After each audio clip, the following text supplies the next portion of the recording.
오늘은 전국에 구름이 많이 끼겠고 강원 영동 남부와 경북 동해안에 빗방울이 떨어지는 곳이 있겠습니다. 오후에는 서울, 경기 남동부와 충북 북부, 경북 북서 내륙에 5에서 20mm, 경기 북부 내륙과 강원 북부 내륙, 전남 서부 남해안에 5에서 40mm의 소나기가 내리겠습니다. 서울지방 현재 기온은 32도입니다. KBS 1라디오 5시 뉴스였습니다. 정세진입니다. KBS.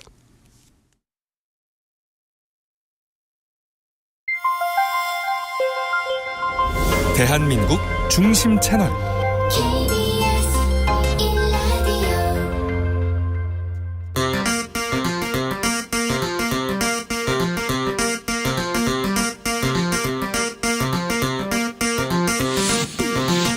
주진우 라이브.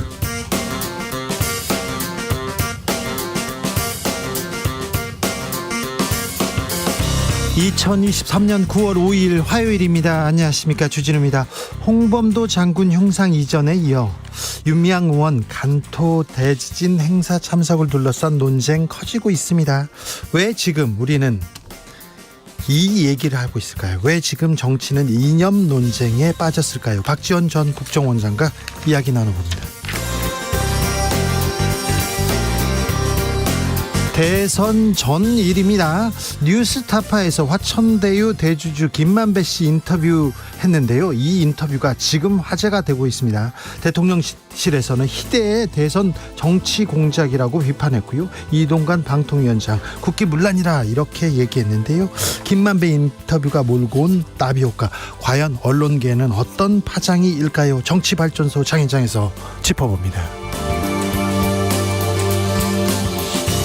전국 장애인 차별철폐연대 전장연이 출근길 지하철 시위를 다시 시작했습니다. 8개월 만인데요. 이제 매주 월요일 2호선 시청역에서 지하철을 타겠다고 예고했습니다. 그들은 왜 다시 거리로 나왔을까요? 전장연 박경석 상임 공동대표에게 들어보겠습니다. 나비처럼 날아 벌처럼 쏜다. 여기는 주진우 라이브입니다.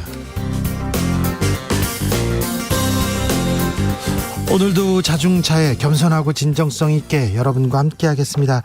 어젯밤 잘 주무셨는지요? 못 잤어요. 잠 설쳤어요. 이런 분들 많았죠. 더웠습니다. 왜 이리 덥지 했는데 9월 달인데요.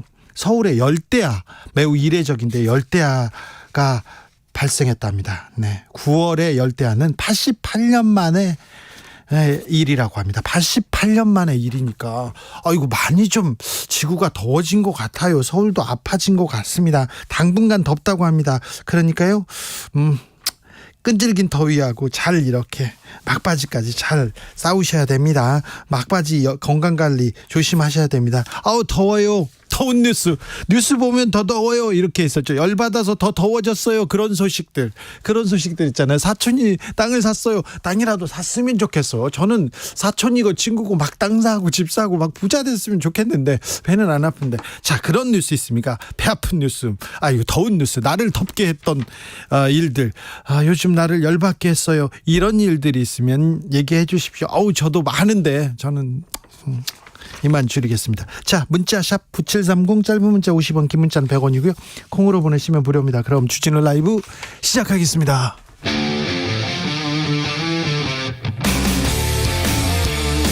탐사보도 외길 인생 20년. 주 기자가 제일 싫어하는 것은?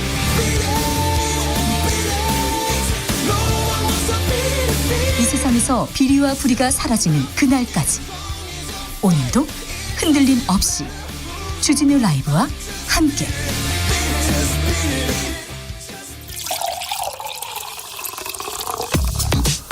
진짜 중요한 뉴스만 쭉 뽑아냈습니다. 주스 정상근 기자, 어서 오세요. 안녕하십니까. 물가가 문제입니다. 물가 상승률 다시 3%대로 올라섰습니다. 네, 지난달 물가 상승률이 3.4%로 나왔습니다. 올해 4월 3.7%를 기록한 이후 4개월 만에 가장 큰 폭이고요. 석 달 만에 3%대로 다시 올라왔습니다. 지난달과 비교하면 1.1%포인트나 뛰었습니다. 특히 농산물의 물가 상승률이 높았습니다. 폭염, 폭우 등 이상기후의 영향으로 농산물의 물가 상승률은 5.4%나 됐습니다. 물가는 올라요. 소득이 올라야 되는데 성장률이 올라야 되는데 성장률은 어떻습니까? 네, 한국은행은 우리나라의 올해 2분기 실질 국내 총생산 성장률이 0.6%로 집계됐다라고 발표했습니다. 지난해 수출이 떨어지면서 마이너스 성장을 기록한 우리 경제 성장률은 올해 1분기에 반등했고 2분기 연속 성장했으나 성장률은 높지 않습니다. 부분별로 살펴보면 설비 투자를 제외한 모든 부분이 뒷걸음질을 쳤는데요. 네. 1분기 성장을 이끌었던 민간 소비도 0.1% 감소했습니다. 네.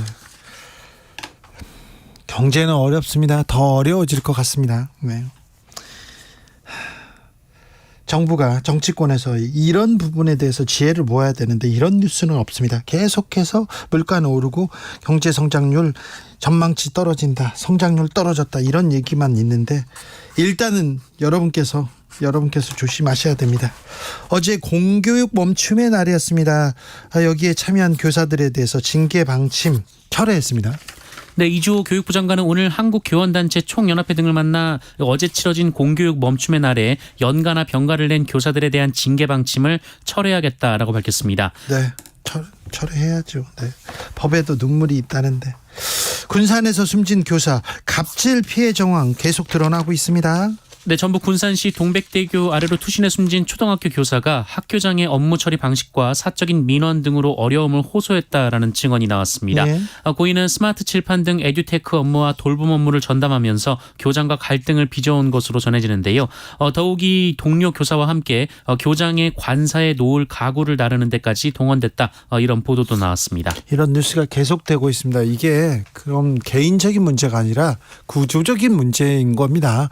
최근에 왜 이렇게 교사들이 나쁜 소식들이 많지?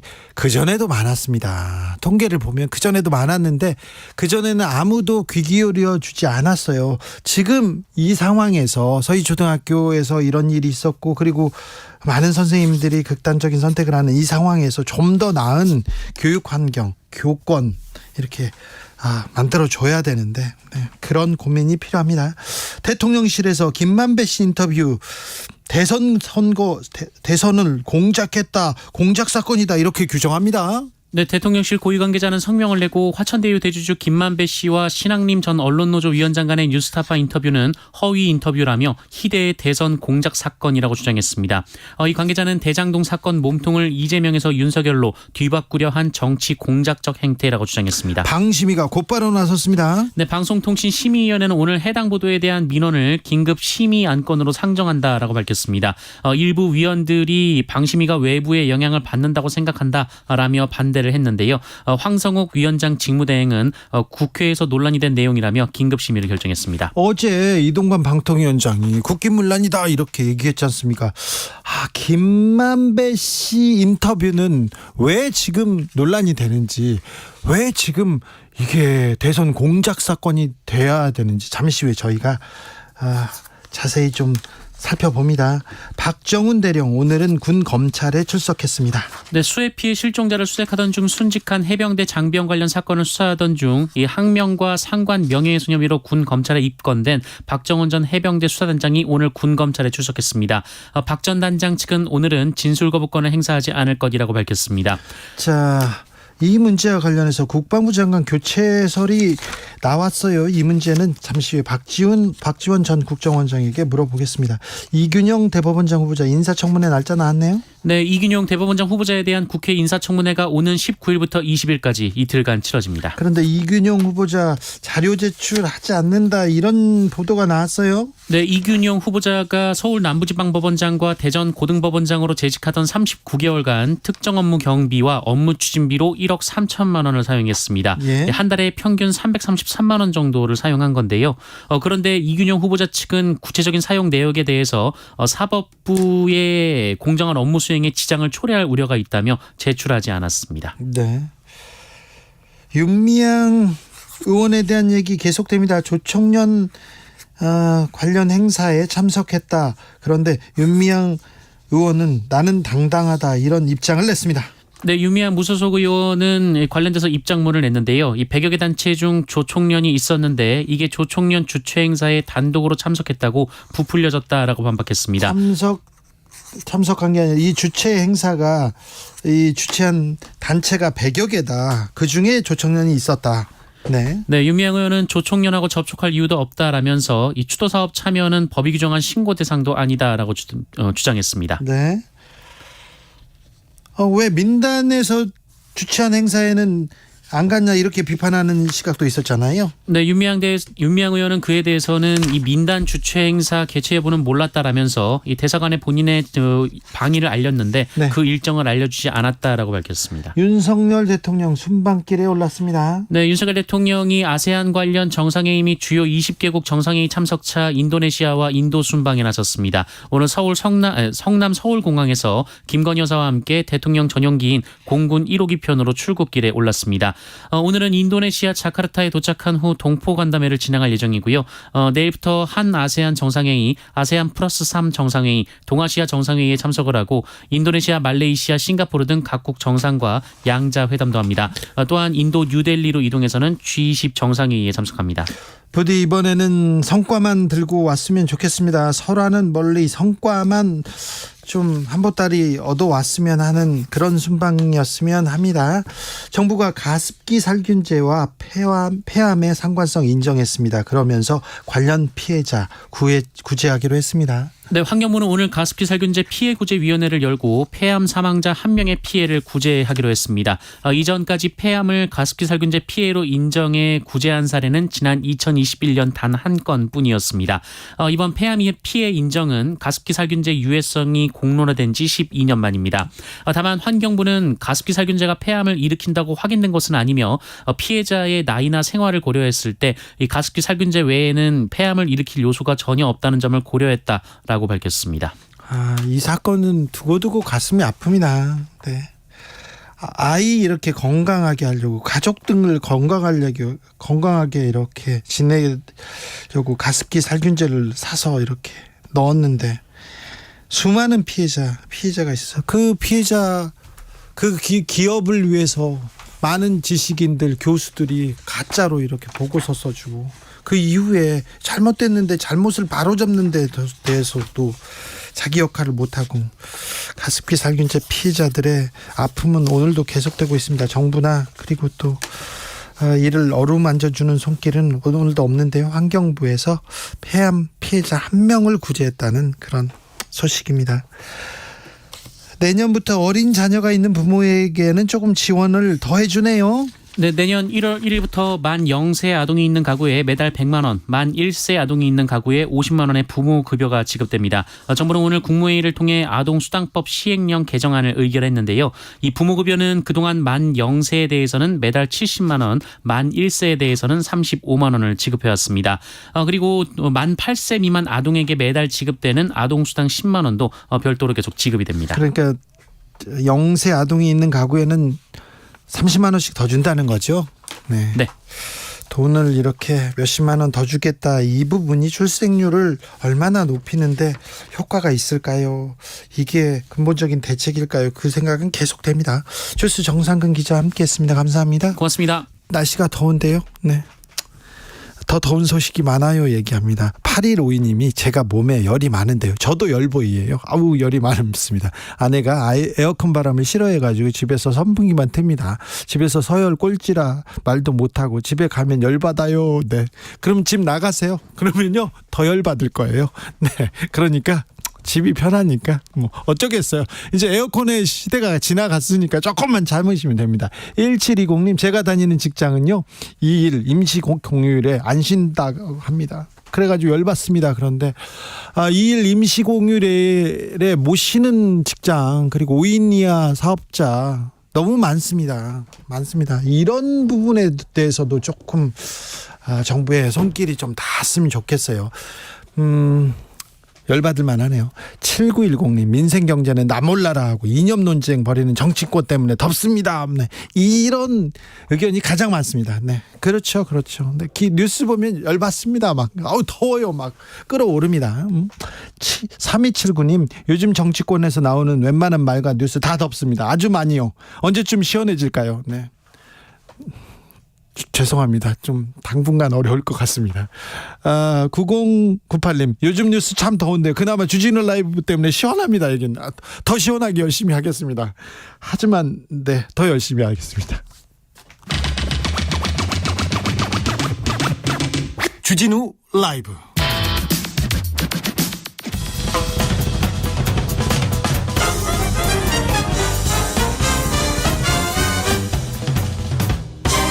훅 인터뷰. 모두를 위한, 모두를 향한, 모두의 궁금증 훅 인터뷰. 오늘 아침에 전장현이 8개월 만에 다시 지하철 시위를 나섰습니다. 왜 지하철을 타게 된 건지, 어떤 이야기를 하고 싶은지 한번 들어보겠습니다. 전국 장애인 차별철폐연대 박경석 상임 공동대표 오셨습니다. 안녕하세요. 네, 안녕하십니까. 반갑습니다. 건강은 어떠세요? 예, 건강하게 살려고 네. 굉장히 노력하고 있습니다. 네. 8개월 만에 지하철 시위 나서셨어요. 네, 네. 웬만하면 나오시지 말라고, 안 나오시겠다고 했잖아요. 정말 그러고 싶었습니다. 예. 저희는 그래도 네. 22년도에 열심히 알렸다. 물론 네. 많은 시민들의 불편도 끼쳐드려서 네. 매우 마음이 무겁고 네, 네. 그래서 종교계도 만나면서 네. 그리고 이제 장애인 이동권의 네. 문제, 특히 대한민국 자유민주공화국에서 네. 이동의 자유는 보장해 줄 알았어요. 네, 네. 그런데 이 국회에 요번에 이제 정부 예산안이 올라갔거든요. 그렇죠. 그래서 그런 저희가 예. 요구했던 장애인 권리 예산이 네. 전혀 반영되지 않았고. 잠깐만요. 그러니까 8개월 전에 네네. 이 시위를 중단하면서 이제 국회나 정치권 그리고 시민사회에서 좀 이 논의를 해달라. 네. 장애인들도 이동할 수 있는 권리는 보장해달라. 이렇게 해서 네. 어느 정도 논의를 하고 토론을 할 줄 알았는데 이번 예산안에서 예산안을 보니 1원도 예. 보장되지 않았습니다. 제가 1원이라는 말은 예. 좀 이따 설명을 드리겠는데 네.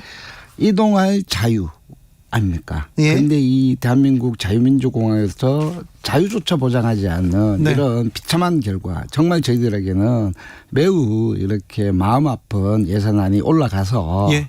그래서 다시 나서게 이 됐습니다. 문제 좀 더 물어보겠습니다. 보건복지부에서 이번 예산 약자 복지 더 두텁고 촘촘하게 미래 준비 탄탄하게 했다. 그렇게 얘기했는데 그런데 내년 예산안에 장애인 권리를 위한 예산은 반영된 게 없습니까? 뭐 반영 안 됐다 그러면 네. 그거는 좀 다른 이야기고요. 예. 이제 1+1은 100이다라는 말이 굉장히 유명하죠. 예. 이 과학을 오염수 문제를 네네네. 가지고 1+1은 100이라고 이렇게 선전하는 이런 문제들을 언급했는데 네. 윤석열 정부의 예산이야말로 예. 1+1은 100으로 뻥튀기 예산입니다. 장애인 관련된 예산은요? 그렇죠. 예. 그래서 장애인과 관련된 예산이 요번에 장애인 보건복지부의 장애인 정책국 예산이 예. 4조대에서 5조대로 올라갔는데 그게 5천억 정도의 정액입니다. 5천억 증액됐는데. 예. 그거는 그런데. 자연증가분에 불과해요. 예. 활동지원 서비스 예산이라는 것이 있는데 네. 거기에 이 활동지원사들의 임금 예. 인상분을 반영한 약간의 정액입니다. 네. 그런데 보통 벌써 이제 5천억, 9천억 이렇게 해서 쭉 올라갔던 역사들이 있는데 네. 그것을 마치 1+1은 2라고 하면 되는데 1+1은 100이다 이렇게 뻥튀기 한 겁니다. 매년 이 정도 예산은 확대되어 와 있었는데 그럼요. 증가됐는데 예, 예. 이번에도 그 정도 예산이 는 거지 일부러 늘린 건 아니다. 예, 그래서 저희가 뻥튀기 예산이라고 이야기하는 것이고요. 예. 더 심각한 것은 이동의 자유조차 보장하지 않는 이동권을 무시한 무시 예산입니다. 이동권 관련된 예산은 증액되지 않았습니까?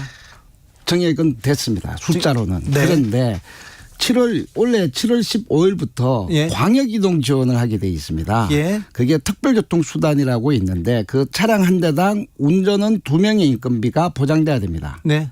그런데 그것을 모두 지방정부에다가 이양해 버렸어요. 아, 그래요? 기름값 조금 줬습니다. 예. 차량 한 대 운영비에 1,900만 원 정도 주고 예. 그것을 이제 보장했다고 이야기하니 예. 또 이게 이동권 보장은 지방정부로 넘어가서 예.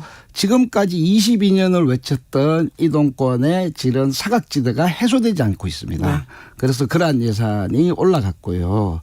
그리고 대략 한 25억 정도의 예산이 있습니다. 예. 그런데 이것을 중증장애인이 노동하라고 예. 이렇게 고용노동부에서 작년까지 줬던 예산이 있습니다. 그걸 예. 동료 지원과 일자리라고 합니다. 네. 그거는 아예 삭제해버렸어요. 예. 폐기해버렸습니다. 그래서 폐기 예산이라고 하고요. 그리고 장애인들이 시설이 아니라 지역에서 나와서 살 수 있도록 유엔장애인 권리위원회에서 권고한 내용이 있습니다. 예. 그것을 하기 위해서 탈시설 예산을 이렇게 수립하는데 문재인 정부부터 수립해 왔습니다. 이번에는 장애인 거주시설 같은 예산은 6,691억을 배정했고요. 네. 탈시설 예산은 59억을 배정했습니다. 네. 112배 차이가 납니다. 예. 그런데 200명 정도 나오게 하거든요. 예. 그러면 지금에 있는 시설에 있는 장애인들이 다 나오려면 115년을 더 기다려야 됩니다. 115년이요. 그래서 이러한 예산을 가지고 네. 올렸다고 하니 네. 좀 열불이 났죠. 네. 예. 오늘 오전에 민주당 가가지고 그 민주당 관계자들 만났습니까? 민주당한테도 민주당도 너희들도 좀 책임져라 이렇게 얘기하셨습니까? 네, 가서 원내대표 면담을 요청했고요. 예. 또 이재명 대표께서 예. 지금 단식 투쟁이라 그 자리에 가서 예. 또 면담 요구를 좀 민주당에서 예. 이미 대선 때도 이러한 이 약속을 한 것이 있습니다. 예. 장애인의 권리 법안이라고 해서 민주당도 나서야죠. 그렇죠. 법 문제와 관련해서는 특히 이제 장애인 평생교육법이라고 있는데 이거는 여야가 다 동의한 법안입니다. 예. 그럼에도 불구하고 이것을 통과시키지 못하고 있어요. 예. 장애인 권리보장법이라고 있는데 그 또한 처리 못하고 있고요. 그리고 중증장애인의 노동권을 보장하는 노동 관련된 법안이 있습니다. 예. 이러한 권리 법안을 전혀 통과시키지 못하고 있고요. 네. 그리고 예산과 관련해서 이렇게 1+1은 100이라고 하는 이것이 아니라 예. 제대로 된 장애인 권리 예산을 이번 국회 때는 꼭 잘 심의해서 반영시켜달라고 이렇게 요청했었습니다. 앞으로 월요일마다 아침에 지하철 시위를 합니까? 예, 다음 주 월요일 날 하고요. 그 다음 주 월요일 날 시청역에서 하신다고요? 예, 시청역에서 합니다. 근데 네. 이 시위 나설 때마다 시민들의 불편함 이건 많이 걱정하시잖아요, 사실. 굉장히 마음이 무겁고 이렇게까지 할 수밖에 없는 이 원인에 대해서도 네. 좀 시민들께서 예. 이것을 지금 불편함을 때문에 저희들에게 많은 이런 혐오와 같은 원성 이런 있죠. 또 많이 하고 있는 것도 있거든요. 예. 그 책임을 저희는 윤석열 대통령이나 오세훈 시장에게도 그 책임을 물어야 된다고 생각합니다. 네. 그래서 꼭 이번을 계기로 예. 장애인들이 지역사회에서 함께 살아갈 수 있는 권리는 시민의 정당한 권리입니다. 네. 이것이 지켜지는 대한민국이 됐으면 정말 좋겠습니다. 네. 정부 윤석열 대통령과 오세훈 서울시장에게도 좀 이 목소리가 좀 전달되기를 좀 빌겠습니다. 네. 이준석 전 대표가 또 한마디 할 것 같은데요. 또 비문명이라고 이야기할 것 같은데요. 그런 말씀 하지 말고 예. 왜? 좀 비문명은 이것을 차별하고 있는 대한민국 사회가 비문명적인 사회라고 생각합니다. 네네. 그리고 헌법에는 모든 국민은 법 앞에 평등하고 누구든지 차별받지 아니한다라고 하고 있습니다. 네. 대한민국 사회에서는 장애인들이 정말 지독히도 지속적으로 차별받고 있는 사회인데 네. 이 헌법에 명시된 그 가치를 지키는 것이 윤석열 대통령과 오세훈 서울시장의 책무라고 생각합니다. 네. 그것을 지키지 않는다면 이거는 불의한 문제라고 생각합니다. 네. 장애인 인권을 위해서 힘쓴 지 지금 대표님 몇 년이나 되셨죠? 제가 1900 올림픽 때부터 네, 올림픽 패럴림픽 때부터요? 저희가 활동을 했고요. 예. 제가 중도에 장애를 입었습니다. 네. 83년도에 장애를 입고 예. 88년도에 장애 문제를 알게 돼서 그때부터 활동하기 시작했습니다. 저하고 처음 만난 게 90년대 후반이었던 것 같아요. 네, 그렇습니다. 그리고 2000년대 초반도 좀 자주 뵀는데. 네네. 근데 그동안 이렇게 장애인 인권을 위해서 힘쓰고 있는데 그동안 좀 나아졌습니까? 좀 나아진 점은 어떤 점은 나아졌고 이 점은 안 바뀌더라 이런 점도 있습니까? 그렇죠. 저희 2000년도 초반에 저희가 2001년도에 오이도역에서 장애인이 리프트를 타다가 네. 떨어져 사망한 이후로 저희는 22년째 외치고 있습니다. 예. 지금 그때는 지하철에 엘리베이터가 한 대도 없었는데 많이 설치됐죠. 예. 그리고 있어야죠. 저상버스도 많이 도입이 됐습니다. 예. 그리고 전장현이 출범한 지 16년이 됐습니다. 네. 오늘이 생일날인데요. 네. 그때는 활동지원 서비스라는 것들이 없었습니다. 예. 그 누구도 장애인들의 권리를 저절로 보장해 주지 않더라고요. 그러니까요. 외쳤기 때문에 보장돼서 변했습니다. 예. 그런데 정말 아쉬운 거는요. 그거는 기본적인 시민의 영예 수준의 예산이 아니라는 겁니다. 예. 여전히 마이너스 속에서 장애인들이 외치고 있다라는 것들을 꼭 좀 알아주시고 네. 정말 지역에 있는 장애인들이 자기 친구 만나기 위해서 일주일 전에 차량을 예약해서 가야 되는 이러한 비참한 현실들은 좀 개선시켜졌으면 좋겠습니다. 네. 이제 관계가 예. 좀 평등하게 개선됐으면 좋겠습니다. 네. 미국에서도 영국에서도 선진국에서도 자기 몸을 쇠사슬에 감고 이렇게 그렇죠. 버스 앞에서 예, 장애인 이동권 보장하라 이런 시위가 있었어요. 많이 있었습니다. 네, 그런 단계를 넘어서 갔는데 우리 전장현은 그리고 대표님은 거리에서 너무 오래 있으니까 또 시민들하고 이렇게 만나게 되는 게 만나면 이렇게 순한 사람인데. 그렇죠. 그러니까요. 순한 분인데. 예. 밖에서 언론에서 보면 막 오, 제일 무서운 쌈꾼 이렇게 보이는 거는 어떻게 생각하세요? 만나보면 네. 굉장히 다를 거라고 생각합니다. 처음에는 이렇게 저도 장애를 처음 입고 장애인을 만났을 때 많이 거리가 멀었어요. 예. 마찬가지가 아닌가 싶습니다. 만날 수 있는 기회와 대화할 수 있는 기회가 많아진다면 네. 이러한 편견은 없어질 거라고 생각합니다. 임효진님께서 장애인도 비장애인과 똑같이 버스 타고 지하철 타고 이동할 권리가 있습니다. 그럼요, 있죠. 유민정님께서 세수 줄어서 여기저기 예산 다 줄였거든요. 그래도 배정이 돼서 다행 아닙니까? 이렇게 얘기하는 분도 있고요. 진구년님 지하철 말고 그래도 서울시청 가서 시위하면 안 됩니까? 이렇게 얘기하는데 서울시청에서도 하고 있고요. 아, 네. 지금 국회 앞에서도 하고 있고요. 네, 할 수 하고 있는 모든 방법을 다 하고 있습니다. 서울시청 앞에서 국회 앞에서 시위하면요 뉴스에 안 나온대요. 그나마 지하철로 가야 이렇게 나오는 거 이것도 안타까운데. 네, 그렇죠. 네, 그 지하철로 가기 전에 또 모셔서 얘기 듣겠습니다. 네, 감사합니다. 고맙습니다. 네, 그래도 아무튼 시민들 불편 이 부분은 계속 생각하고 계시죠? 아, 그럼요. 마음 무겁게 생각하고 있습니다. 알겠습니다. 전장현의 박경석 상임 공동대표였습니다. 감사합니다. 네, 고맙습니다. 교통정보센터 다녀올게요. 임초희 씨. 네, 이 시각 교통정보입니다. 이제 대부분의 퇴근길 위로 정체 시작됐고요. 평소보다 막히는 곳도 있습니다. 영동고속도로 인천 방향입니다. 양지 이전에서 마성 쪽으로 정체가 아주 심합니다. 1시간 반 정도 걸리는데요. 마성터널 안에서 재난 대응 훈련을 했었습니다. 이렇다 보니 우회하는 차들로 국도 42호선도 양지 일대 정체 심해졌고요. 영동고속도로는 이후 신갈분기점 앞두고 다시 막히는데 사고 여파입니다. 4차로와 갓길 차단되고 있습니다. 더 가서는 동군포부터 반월터널 그리고 군자에서 서창까지 각각 속도 줄이고요. 서울 시내는 서부가선 지하도로 일찍 쪽으로 지하도로 중간 지점 2차로에서 사고가 났습니다. 입구부터 정체가 심합니다. 30분 정도 필요하고요. 성산대교 북단 이전부터도 서서히 사고 여파 받기 시작했습니다. 같은 방향으로 이동하신다면 서부가선도로나 안양천로 이용하시는 게 좋겠습니다. KBS 교통정보센터에서 임초희였습니다.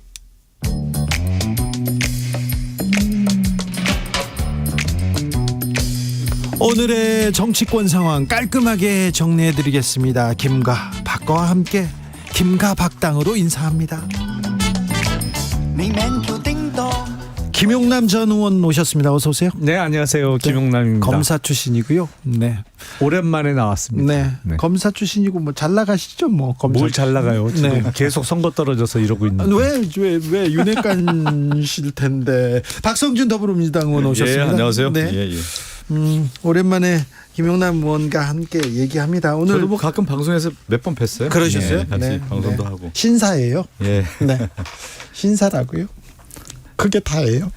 자, 김용남 의원님, 오늘 윤석열 대통령의 순방길에 올랐습니다. 이번엔 좀 순방 가서 보통 대통령 순방 갔다 오면 네. 국민들한테 일 열심히 하고 있다. 그리고 좀 지지율도 오르고 그러는데 이번에는 좀 그랬으면 좋겠어요. 성과만 가지고 오셨으면 좋겠습니다. 그래야죠. 네. 네. 그 최근에 정상회담이나 이걸 놓고는 초반 같은 구설수나 이런 건 없었잖아요. 그렇습니까? 최근에는 없었던 걸로 제가 기억하는데요. 그래도 이제 우리나라 정상인들이 이제 해외 나가서 외교를 하고 왔을 때 네. 뭔가 이제 새로운 변화를 생각하잖아요. 예, 예. 그리고 이제 대통령의 리더십이 국제에서 회의 무대에서 우리나라 국력의 어떤 상징성도 보여주고 대통령의 리더십이 돋보이는 걸 원하고 예. 거기에서 세계적인 아젠다를 가지고 와서 어떤 얘기를 했고 그래서 그러면서 국내에 와서 다시 상품을 파는 거거든요. 네. 근데 사실은 지금 우리 윤석열 정권 들어서서 외교 무대에 가서 어떤 일을 하고 나서 국내에 상품을 팔지 못했어요. 평가가 외교 무대에서 갔다 오면 평가절하돼서 야 외교 이게 제대로 하고 있느냐 이런 평가가 나왔는데 이번엔 좀 기대를 좀 해볼게요. 네, 기대해 보겠습니다.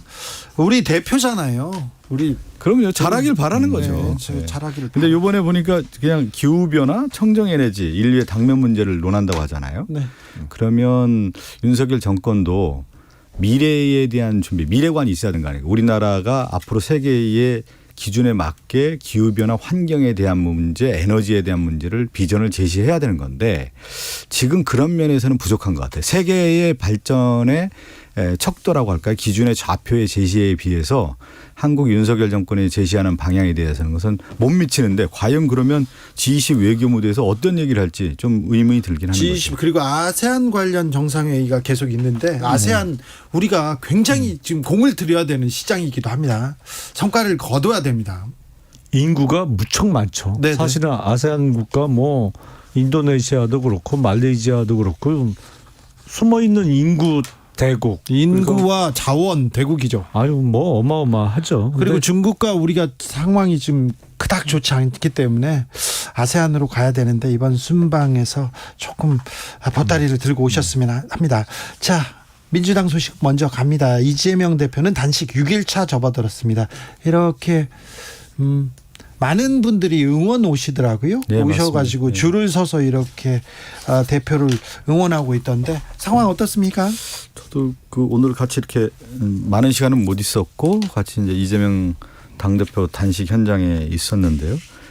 오시는 분들 있잖아요. 이제 정치인들 아니고 이제 정당인들은 아니고 일반 시민들이 참 많이 오는데 와서 다 울어요. 눈물을 막 흘리면서.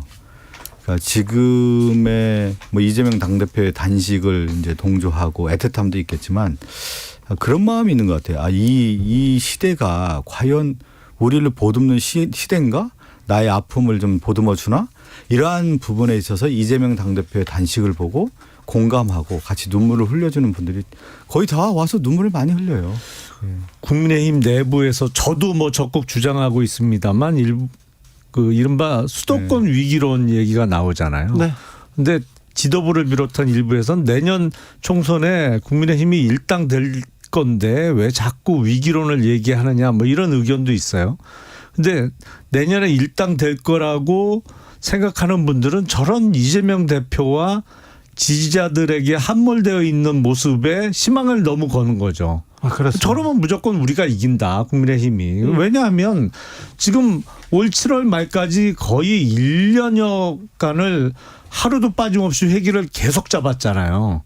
소위 방탄국회라고 했죠. 근데 8월에 며칠 비워놓고 고사에 영장 청구해라 뭐 검찰과의 출석 일자 조율하면서 뭐 이날 간다 못 간다 옥신각신 하더니 갑자기 이제 8월 말에 단식을 시작했단 말이죠. 누가 봐도 검찰 출석 회피용 방탄 단식인데 그래도 열성 지지자분들은 거기에 공감하는 분들이 물론 있죠. 몇 %가 되겠어요. 거기에 함몰되면 아마 큰일 당하실 거려. 아니 이제 큰일 당하는 건 국민의힘이 이제 큰일 당했죠. 이렇게 이념으로 갈라치기 하고 계층 간에 갈라치기 하고 경제 바닥나고 있는데 아무도 손을 보지 않고 저는 국민의힘이 어디 가서 얘기를 해야 될지 오히려 상대방 입장에서 걱정이 되는데 이렇게 봐야 되지 않겠습니까? 그 지금 이재명 당대표의 단식에 대한 부분은 지금 경제 위기가 상당히 심각하다는 거예요. 그렇지만 윤석열 정권이 경제 민생 문제에 대해 손을 놓고 있는 모습이라든가 그리고 또 하나는 민주주의 퇴행에 대한 부분 아닙니까? 검찰권을 앞세워서 야당 파괴 공작하고 있고 조작 수사하고 있는 부분에 대한 경고의 메시지도 있는 거고요. 또 그 이념을 몰아쳐가면서 실제 역사를 부정하고 있는 거 아니에요. 우리나라의 독립군과 광복군의 역사를 부정하고 있고 또 하나는 후쿠시마 핵 오염수와 관련돼서 국민의 생명권을 지금 버리고 있는 거죠. 일본의 입장에서 대변인을 하고 있는 친일 이 본색을 드러나고 있는 이 윤석열 정권에 대해서 그러면 국회 차원에서는 어떻게 해야 되고 정당 차원에서는 어떻게 해야 되는지 여러 고민이 있었던 거죠. 그래서 이재명 당대표는 그러면 지금 시점에서 9월 넘어가는 정기국회 시점에서 이건 강력한 메시지를 줘야 되는 것이다. 그것은 윤석열 정권에 대한 경고의 메시지뿐만 아니라 윤석열 정권의 이러한 무도한 정권에 대해서 민주당이 하나가 돼서 이거 싸워야 된다라고 하는 결사항전의 의미를 담고 있는 거예요. 네, 두 가지가 담고 있는 것이죠. 하나가 되는 거는 아직도 좀 어려운 것 같죠. 아니죠. 지금 주진 앵커가 또 그렇게 질의하는 것은 오늘 인터뷰 어제 민주당 의원들의 인터뷰가 아니 그거는 이제 그분들은 워낙 그런 분들이고요. 네. 지금 당에서 전반적으로 봤을 때 이 단식을 계기로 민주당이 하나 되는 힘을 좀 모아가고 있다라는 것은 전체적인 분위기인 겁니다. 네. 사실은 저런 얘기를 하는 거죠. 왜냐하면 내부의 분란이 심해지거나 아니면 내부에서의 자신의 어떤 리더십이 흔들릴 때는 항상 외부와의 싸움을 벌이거든요. 그러면서 내부를 우리가 지금 이 외부의 적과 싸우고 있는데 내부에서 여러 가지 목소리가 나오고 의견이 갈리면 안 되니까 하나로 뭉쳐야 돼. 뭐 이렇게 하면서 내부를 단속하고 다른 목소리를 사실 억압하는 거죠. 근데 이재명 대표의 단식은 사실은 이런저런 명분을 붙였습니다만 사실상 법치주의의 파괴예요. 앞장서서 지금 제1야당의 대표가 법치주의를 무너뜨리고 있는 것이거든요. 그것도 딴 것도 아니에요. 무슨 정치적인 투쟁을 하다가 생긴 사건도 아니고 이건 개인 부패 혐의, 비리 혐의거든요. 아니 그런데 단식하는 게 무슨 법치주의 파괴까지 갑니까? 아니 검찰 출석을 안 하겠다는 거잖아요. 그리고 제가 보기엔 아마 단식이 어떤 식으로 끝날 것인지를 예상해 보면 네. 이재명 대표 뭐 3가지 요구 조건을 걸면서 단식을 시작했습니다만 끝은 병원에 실려가는 것 외에 단식을 끝낼 출구 전략이 없어요. 그러면 병원에 입원했다가 그 다음날 바로 퇴원할 수는 없잖아요. 거기 뭐 며칠 입원해 계실 거고. 그러다 보면 지금 하세월이죠. 언제 검찰에 출석할지. 아니 이제 검찰 출석과 관련해서 워낙 김용남 전 의원님께서는 검찰 출신이니까 잘 아시는가 모르겠는데 지금 그러면 이재명 당대표와 관련된 검찰의 수석이 어제 오늘이었었어요? 한 몇 년 동안 이어져 온 거 아니겠습니까? 지금 1년 반 이상 가까이 수사가 이어왔는데 그러면 꼭 그 날짜여야 되는 거예요? 9월 달이어야 되는 거예요? 8월 30일 날 꼭 출석을 요구하기도 하고 그럼 9월 4일 날 이재명 당대표가 검찰 출석하겠다고 하면 검찰 출석해서 조사받으면 되는 것이지 뭘 이렇게 말이 많은 거예요? 도대체. 이건 뭐냐면 검찰 출석에 대한 카드를 가지고 민당에 대한 분열의 하나의 카드로 쓰는 것이죠. 그런 문제이기 때문에 정치적인 의미가 있고 정치 행위를 하고 있다라고 보는 거고요. 지금 김용남 의원님이 이제 얘기한 이 법치주의 파괴에 대한 부분을 얘기하는데 지금 얘기한 것처럼 이재명 당대표가 법치주의를 훼손한 게 뭐 있어요? 지금 국회의원으로서요. 당대표로서. 지금 법치주의 파괴는 누가 하고 있습니까? 지금 윤석열 정권이 들어와서 국회를 좀 무능화하고 있잖아. 입법부를 배제시키고 있고 검찰권 내어서 행정권을 앞세워서 합법적 폭력을 행사하면서 실질적으로 권력을 장악하고 압제하는 모습 아닙니까? 그런 면에서 지금 법치주의가 퇴행하고 있고 역사가 퇴행하고 있다는 얘기를 하고 있는 거 아닙니까? 우리 헌법상의 국회의원의 불체포 특권을 준 이유는 사실은 그게 정치적으로 어떤 탄압의 수단으로 사법권이 작용할까 봐 준 거잖아요. 그래서 네. 그것도 국회 회기 중에만 인정되는 권리란 말이죠. 근데 앞서 잠깐 말씀드렸습니다만 작년부터 거의 1년 내내 7월 31일까지 하루도 빼지 않고 회기를 다 잡아놨어요.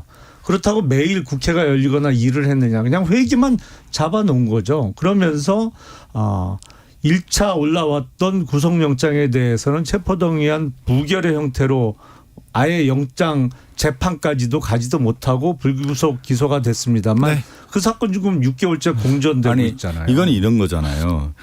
윤석열 정권이 검찰 정권이고 검찰에 의한 주도적인 수사가 이루어져 왔는데 과연 그러면 한 개인을 대상으로 해서 수사가 몇 년 동안 이어져 왔고 네. 수백 번에 걸쳐서 압수수색했고 지금 검찰 수십 명 또 검찰 인력들이 한 수백 명이 조사를 해왔는데 아니 그 수사 내용들을 보면 지금 뭐가 나와 있습니까? 구체적 사실관계에 대한 입증도 제대로 못 하고 있는데 그런데요. 그것을 가지고 이제 검찰을 수사를 해서 민당을 지금 분열의 책동으로 좀 쓰고 있는 것이죠. 지금 그러면 이재명 대표가 네.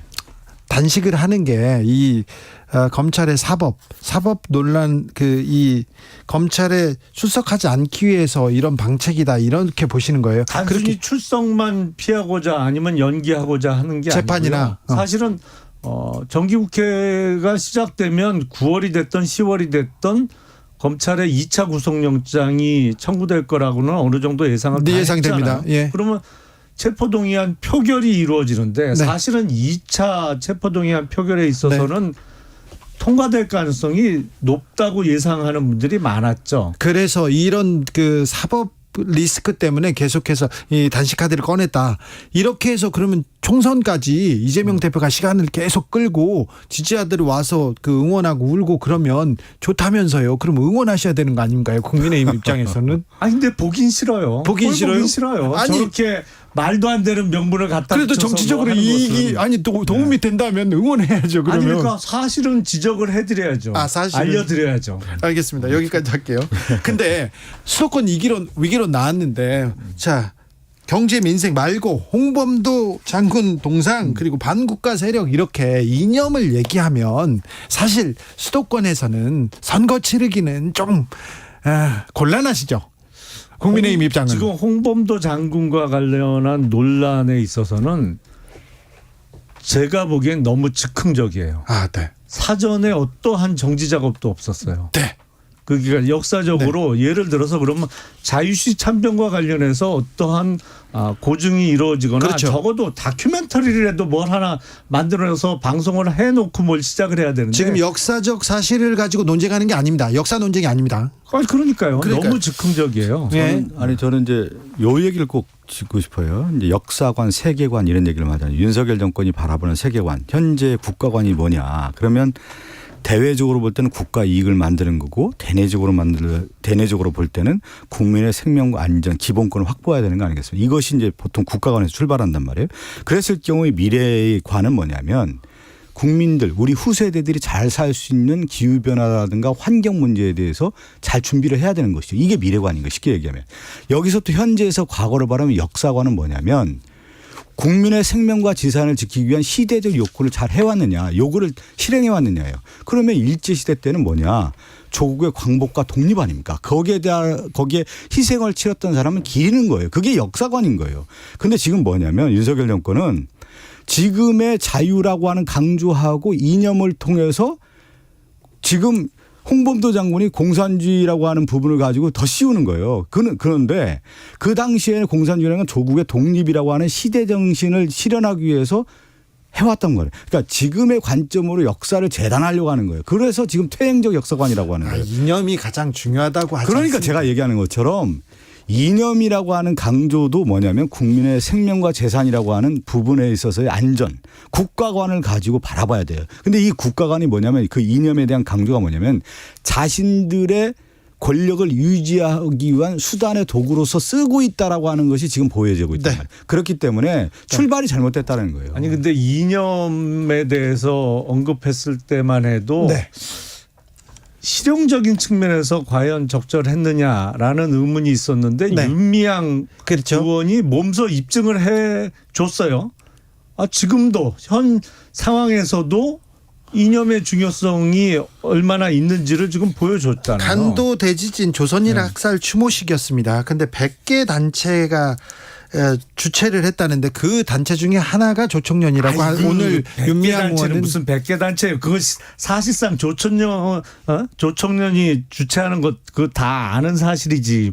다른 단체 큰 단체 아니면 대표적인 단체가 뭐가 있어요. 100개라고는 하지만. 아니 보니까 여기 윤석열 정권 검사 출신들이 공안정 검사 출신들이만 했는지 모든 것을 다 이념으로 더 씌우려고 하는 건데 저는 윤미향 의원이 이제 왜 참석했고 어떻게 했는지 자세한 얘기는 모르지만 이제 한국과 일본과의 역사 연구를 했던 사람들 중에 하나가 뭐냐면 이 간토 대지진 대학살입니다. 1923년도 9월 1일 날 도쿄와 요코하마를 포함한 간토 지방에 7.9의 대지진이 발생하는데 이 대지진이 발생한 이후에 일본 경찰뿐만 아니라 이 군대들이 동원돼서 조선인 노동자들 대학살을 해요. 무슨 말이냐면 듣고자 하는 게 제가 아니고 얘기가 뭐냐면 잠깐만요. 그러니까 민단에서 제가 여기를 하나만 주최한 행사도 있었는데 굳이 조총련에서 주최한 행사에 참석을 했다는 것이죠. 근데 조총련이 반국가 단체인 거를 몰랐다? 아니 그걸 모르고 참석했으면 국회의원 자격이 아예 없는 거죠. 사실은 윤미향 의원은 뭐 여러 가지 아니 이제 사실에서도 자격 없는 건 우리 입증이 역사를 됐지만. 바라보는 시각인데 저 윤미향 의원이 뭐 조총련 행사에 참석했는데 그 단체 지금 윤미향 의원 얘기로는 그 수많은 단체들 중에 하나가 조총련이었다는 거 아니겠어요? 네. 그걸 떠나서 이 간토 대학살에 대한 한국 근현대사에서 일본이 조선인들을 대상으로 어떻게 했는지에 대한 역사적 규명과 사실 구체적인 규명, 이 희생자들에 대한 정신을 어떻게 기리게 했느냐에 대한 부분을 우리가 놓친 부분이에요. 한국에서 사실은요. 이 간토 대지진에 대한 역사적 규명, 구체적 사실, 여기에 대한 책임 소재 이런 것들에 대해서 역사관을 가지고 일본에 대해서 분명히 얘기를 해야 되는데 우리가 사실 그러한 부분을 놓쳤던 부분도 있단 말이에요. 그걸 한번 되돌아볼 필요가 있는 거죠. 우리 보수는 뭘 했을까? 제가 김영남 의원님 한 말씀만 좀 드리면 원래 보수적 가치가 뭐냐면 동서양을 막론하고요. 민족을 강조하는 게 사실은 보수의 가치입니다. 네. 근데 우리나라는 지금 보면은 보수 우파들이 민족을 버리고 있어요. 민족 통일 이런 얘기는 이런 얘기를 역사 원래 얘기를 안 민족과 했어요. 통일이라고 하는 것은 독일의 우파도 그렇고 모든 전 세계 우파가 하나 된 이건데 지금 보면은 이 자유를 얘기하는데 우리의 통일과 역사 이런 거에 대한 것들은 부정하고 있는 것이 지금 우리나라의 보수 우파들의 생각이라 도대체 어디가 있는 거예요 보수 우파가. 자, 수원의 보수 김용남. 자, 명확한 것은 네. 그러니까 지금 조총련을 비롯해서 소위 주체 사상을 신봉하는 사람들이 이야기하는 민족의 어떤 그 입장하고는 다른 것이죠. 그러다 보니까 뭐 우파가 오히려 민족을 부정하는 거 아니냐 이런 오해들을 하시는 게 있는데 제가 드리고 싶은 말씀은 그러면 조총련이 반국가 단체가 아니냐? 그걸 부인할 수는 없죠. 조총련은 반국가 단체예요. 네. 그건 인정하시죠? 네. 그건 인정하시잖아요. 아니 그렇죠. 예, 예. 네, 조총련이라는 게 뭐 이제 친북 단체 아닙니까 거기는. 아니 뭐 네. 그렇죠. 뭐 명확한 네. 반국가 단체고 그거는 대법원 판결에 의해서도 이미 확인이 된 것이고요. 그리고 윤미향 의원이 조총련이 100개 단체 중에 그냥 저스트 one of them이다? 아니 그거는 말을 만들어내는 거고 사후적으로 근데 이제 누가 봐도 이 행사는 조총련이 주최하는 행사였고 간토 대지진 학살과 관련해서는 그날 민단이 주최하는 행사도 있었는데 거기는 안 가고 조총련이 주최하는 행사에 갔단 말이죠. 그거를 지금 문제 삼는데 무슨 갑자기 그 간토 대지진 참변과 관련해서 말씀을 장황하게 계속 하실 이념으로 이유는 가는데요. 아니 그러니까 이념으로 가는데 지금 김영남 의원님 우리나라에 무슨 공산 전체주의를 맹종하거나 추종하는 사람이 어디 있고 지금 있어요. 주체 사상을 얘기하는 사람이 도대체 없다고요? 아니요, 근데 누가 있어요 아니 지금. 그러니까 이렇게 사실을 너무 호도하시는 진짜- 거예요. 잠시만요.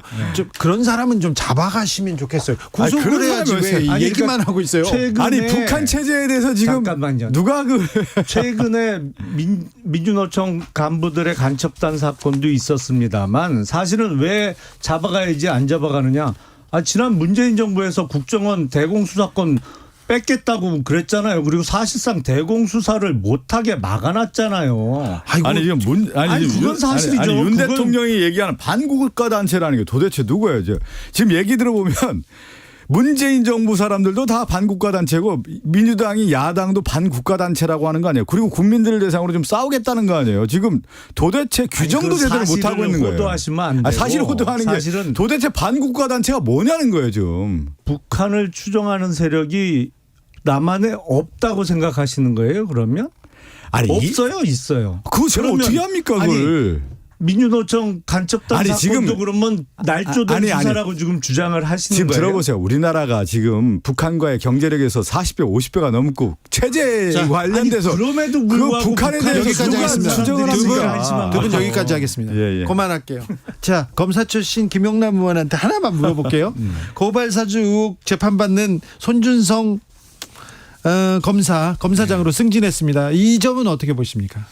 근데 하여튼 이 사건이 지금 재판 계류 중이라 논란은 있습니다만 제가 2008년경으로 기억을 하는데 제가 그때 법무부 근무할 때 손준성 당시 검사도 법무부에 같이 있었거든요. 아, 그렇습니까? 네, 그때 제가 장관정책보좌관으로 있을 때 저희끼리는 뭐 검찰 일과라고 부릅니다만 사실은 그 동기 검사들 중에 최우수 자원들만 선발돼서 들어가는 그 법무부 검찰국의 검찰 1과 검사로 손준성 검사가 있었어요. 그러니까 검사로서의 실력은 어느 정도는 법무부에 입증이 같이 돼 있던 법무부에 있어서 네. 엘리트 검사까지는 맞는데 검사가 정치에 이렇게 개입하면 안 되잖아요.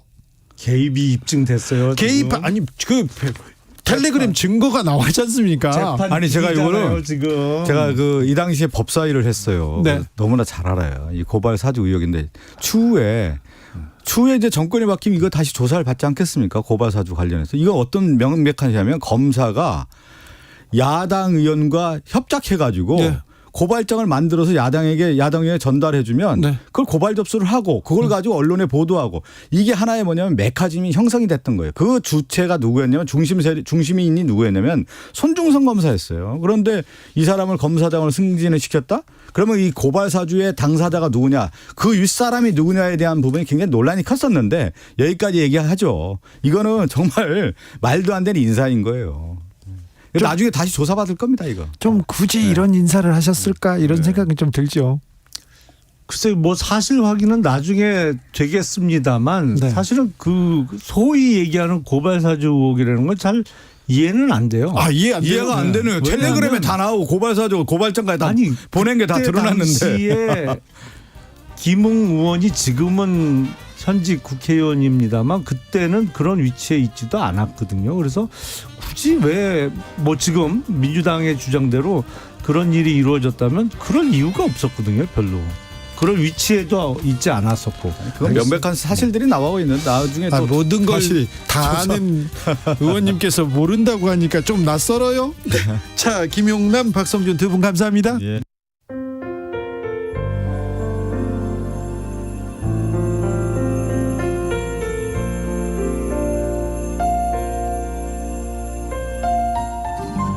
KBS 라디오 연중기획 희망충전 대한민국 510번째 이야기. 안녕하세요. 아나운서 이현주입니다. 12살 지석이는 매일 아침 등교 전 아빠의 식사를 준비합니다. 서툰 솜씨로 밥과 반찬을 만들어 아빠의 머리맡에 놓아둔 후 학교에 가는데요. 교통사고 후유증으로 다리가 마비된 아빠는 지석이가 올 때까진 쉽게 몸을 움직일 수가 없습니다. 수업이 끝난 지석이는 집에 오자마자 아빠를 부축해 화장실을 데려가고 목욕과 식사를 챙깁니다. 힘겨운 상황 속에서도 늘 밝고 의젓하게 아빠를 간호하는 지석이. 아빠는 아이의 삶에 무거운 짐이 된 것만 같아서 한없이 속상하고 미안할 뿐입니다. 지석이네 가족이 힘겹고 막막한 현실에서 벗어날 수 있도록 여러분이 관심과 격려를 보내주세요.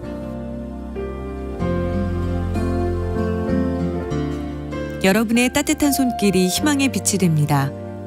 ARS 060-700-1580 060-700-1580 한 통화 3,000원으로 희망을 선물해 주세요. KBS 라디오 연중기획 희망충전 대한민국은 초록우산 어린이재단, 인탑스 주식회사 그리고 청취자 여러분과 함께합니다.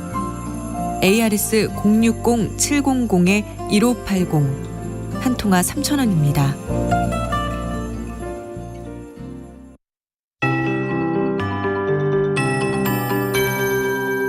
KBS 58분 날씨. 오늘과 내일 소나기 내리는 지역에서는 천둥, 번개, 돌풍을 동반한 시간당 30mm 안팎의 강한 소나기가 오는 곳이 있겠습니다. 하천의 물이 짧은 시간에 불어날 수 있으니까 접근 자제해 주시고요. 또 하늘이 당분간 어두워지면은 위험한 곳으로 피하시는 게 좋겠습니다. 동풍의 영향 당분간 지속되겠습니다. 내일 동쪽으로 비가 조금 내릴 걸로 보여집니다. 오늘 서울의 낮 기온이 32도대까지 올랐습니다. 내일도 낮 기온 31도까지 오르는 등 동풍의 영향을 받기 때문에 나머지 서쪽을 위시한 대다수 지역 낮 기온 30도 이상 되면서 덥겠습니다. 폭염특보 해당 지역은 습도까지 높기 때문에 체감온도는 33도 안팎까지 오르겠습니다. 건강관리에 유의하셔야겠습니다. 오늘 저녁까지 서울 등 중서부와 전남 서부 또 경북 북서 내륙에 소나기 오는 곳이 있겠습니다. 소나기 양 5에서 40mm 가량 되겠고요. 영동과 영남 동해안 내일 5에서 10mm의 적은 양의 비가 뿌려지겠고 늦은 오후부터 저녁 사이 호남 내륙으로 5에서 40mm의 소나기가 내리겠습니다. 내일 새벽부터 아침 사이 호남 내륙에 가시거리 200m 미만의 짙은 안개 끼는 곳이 있겠고요. 그 밖에 서해안과 내륙에도 안개 짙겠습니다. 그리고 동해안 쪽 바람 강하겠고 남해 동부 해상 등 물결 높겠습니다. 지금 서울의 기온은 31도입니다. 강혜종입니다.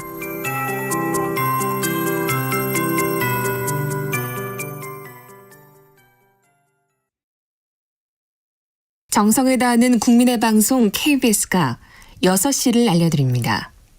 AM 711kHz, FM 97.3MHz, KBS 1라디오입니다. HLKA.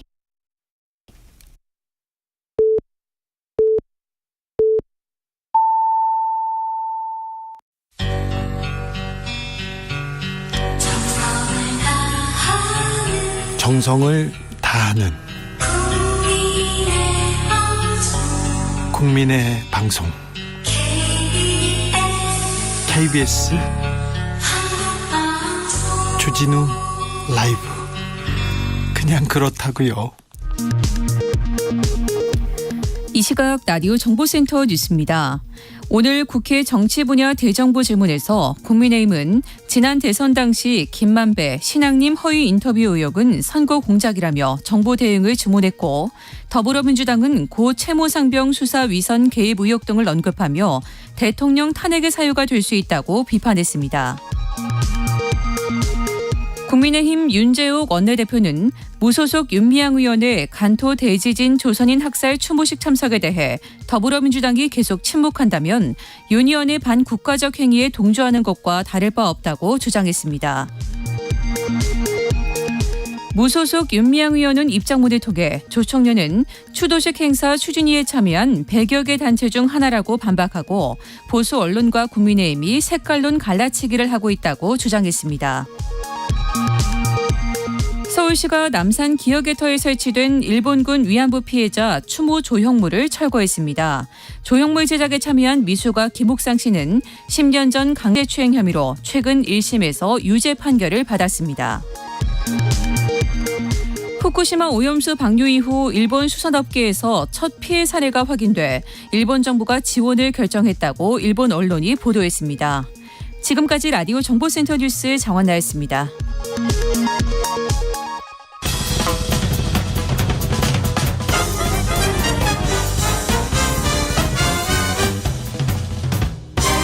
훅 인터뷰. 훅 인터뷰 이어가겠습니다. 왜 지금 이념일까요? 민생이 아니라 이념을 얘기하는 지도자를 본 적이 몇십 년 지난 것 같은데 왜 지금 홍범도 동상이 나오는지, 그 다음에 윤미향 행사 참석이 나오는지 도무지 알 수 없어요. 이런 의문 가지고 있는 분들 많습니다. 정치권의 이모저모 의문들 다 물어봅니다. 박지원 전 국정원장 모셨습니다. 어서 오세요. 네, 안녕하세요. 청년 박지원 오셨습니다. 네, 건강은요? 철근은 빼고 네, 순살 박지원으로 왔습니다. 순살 넣으셨어요? 네. 이제 건강 괜찮으신 거죠? 좋습니다. 네. 철심은 빼고 입심은 올라가지고 알겠습니다. 왔으니까 네. 뭐든지 물으세요. 알겠습니다. 제가 소신껏 얘기할 테니까. 달에 철심 있을 때도 1000보씩 걸으시고 그러시던데. 네, 지금은 12,000보로 올렸습니다. 알겠습니다. 12,000보 정치청년 박지원과 함께 가보겠습니다. 그런데요, 왜 이념을 얘기할까요? 지도자가. 아무도 몰라요. 그건 원장님도 몰라요? 몰라요. 그래서 내가 천공스승을 한번 만나볼까 하는데 안 만나줄 거고. 네. 김건희 여사가 대통령 했으면 이런 일 없을 거예요. 김건희 여사가요? 네. 알겠어요. 김건희 여사는 문화 탐방하고. 네. 그렇잖아요. 그렇습니다. 행위하지. 네. 어떻게 아프리카에 남미에 군사혁명한 대통령도 네. 민생을 얘기하지 이념을 얘기하지 않습니다. 네. 박정희 대통령도 5.16 군사혁명 후 혁명공약에 예. 기아선상에 허덕이는 민생고 해결을 외쳤어요. 네. 나는 도대체 박물관에 꽉 처박혀 있는 이념을 찾아다가 왜 이렇게 말씀하시는지 도대체 모르겠어요. 네. 근데 결국 홍범도 장군 흉상 육사 교정에서 이전하기로 했습니다.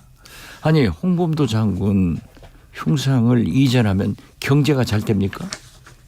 역사가 바로 섭니까? 아 예. 그 홍범도 장군은 북한에서도 미워해요. 싫어해요. 네. 그런데 왜 그분을 독립 영웅이어서 그렇죠. 독립 영웅이죠. 그래서 독립운동 김일성의 자기의 업적이 가려진다고 해서 아니 그래서 최근에 제가 네. 영화 유해진 봉오동 전투 온 달짝지근해 네. 그 영화를 봤어요. 달짝지근해 봉오동 전투 말고 예. 하도 답답해서 봤는데 재밌어요. 예. 바로 유해진이 봉오동 전투의 주연으로 나왔잖아요. 네네. 근데 이 홍범도 이걸 보니까 장군 이걸 보니까 좀 껄쩍지근해. 이거 알겠어요. 달짝지근하지 않고. 달짝지근하지 않고. 껄쩍지근해요. 알겠어요. 요새 젊은 사람들 말 많이 이렇게 연구하셨어요. 아니, 네. 저는요. 옮기면은 네. 다음 정권은 또 그 자리로 가져올 거예요. 예. 이런 역사가 언제까지 반복돼야 돼요? 네. 자, 이 흉상 이전에 대해서 문재인 전 대통령이 또 한마디 했습니다. 그랬더니 대통령실에서 전직 대통령이 지나치게 나서는 게 문제다 이렇게 얘기하더라고요. 어떻게 들으셨어요? 저는요. 현직 대통령이 전직 대통령을 지나치게 비난했다고요. 네. 자기들 할 일을 해야지. 예. 아니 당연히 역사가 거꾸로 가는 문제에 대해서 전직 대통령은 한 말씀 하셔야지. 예. 말씀하시지 않으면 지나치게 침묵하는 거예요. 네. 알겠습니다. 네. 대통령실이 정치 현안마다 이렇게 나서서 얘기하는 거 이것도 좀 낯선 모습 아닙니까? 아니 정치 현안 자기들이 필요한 것만 해요. 예. 예를 들면요. 네. 8월 18일 한미일 정상회담에서 당연히 대한민국 대통령이라고 하면은 윤석열 대통령은 네. 우리 전문가들이 검증할 때까지 후쿠시마 오염수 방류를 중단해 주세요. 키시다 총리한테 얘기해야 돼요. 나는 그것도 안 하는 것도 좋지만은 네. 멀쩡한 동해를 일본어로 바꾸겠다. 네. 미국에서 정부에서 그렇게 했는데 예. 왜 그 말씀 한마디를 바이든 대통령한테 못하죠? 해야죠. 해야죠. 예. 그래서 저는 윤석열 대통령이야말로 지나치게 미국 대통령의 앞에 서면 작아지고 예. 키시다 총리 앞에 서면은 지나치게 퍼주고 온다. 네. 이렇게 봐요. 알겠습니다. 윤미향 의원은 조청년 관련 단체에서 이렇게 주최하는 행사에 참석해서 논란이 됩니다. 100여 개 단체가 공동 주최를 했고 조청년이 거기에 들어간 건 일부라. 사실이에요. 네. 일부예요. 네. 그렇지만은 시민단체나 학자가 아니고 예. 제도권 국회의원이라고 하면은 좀 신중했어야지. 예. 왜 그렇게 자꾸 구실을 주는지. 이러니까 반공 전체주 세력이 뭐 어쩌고 한다. 여기도 좀 부실이 되잖아요. 네. 그래서 저는 네. 우리 국회의원들이 좀 잘하는 것도 중요하지만 실수하지 말고 예. 잘하는 것도 중요하지만은 좀 구실 주지 마라. 이렇게 네. 말씀드립니다. 알겠습니다.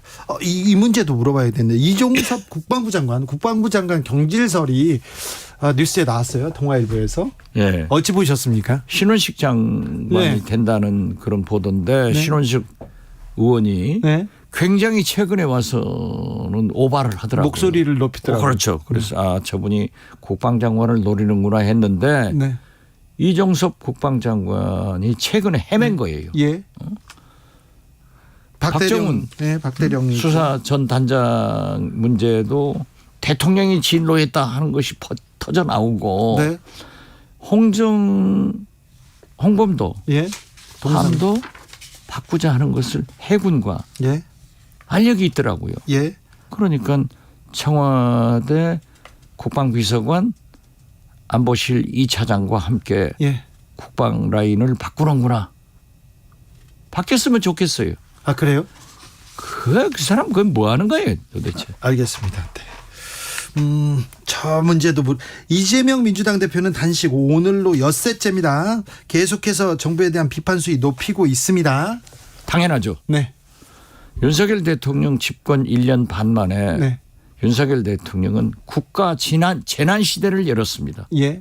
민주주의, 서민경제, 남북관계, 외교 총체적 파탄을 가져왔는데 대통령이 네.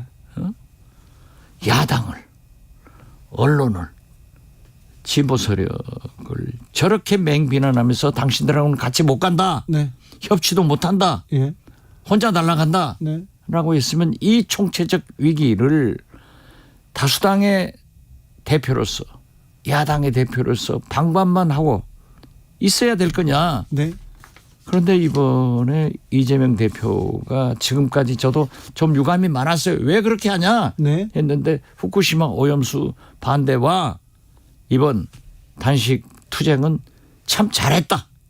그래서 그래요? 저는 그 이재명에게서 김영삼, 김대중의 단식을 보고 김영삼, 김대중 이 두 분의 단식이 민주주의를 살려냈듯 이번에 총체적으로 네. 국가 재난 시대를 구해서 민주주의도 서민경제도 남북관계도 외교도 살리는 계기를 만들어야 된다. 네. 그래서 저는 하자마자 맨 먼저 사직생 이재명이 죽어야 나라가 삽니다.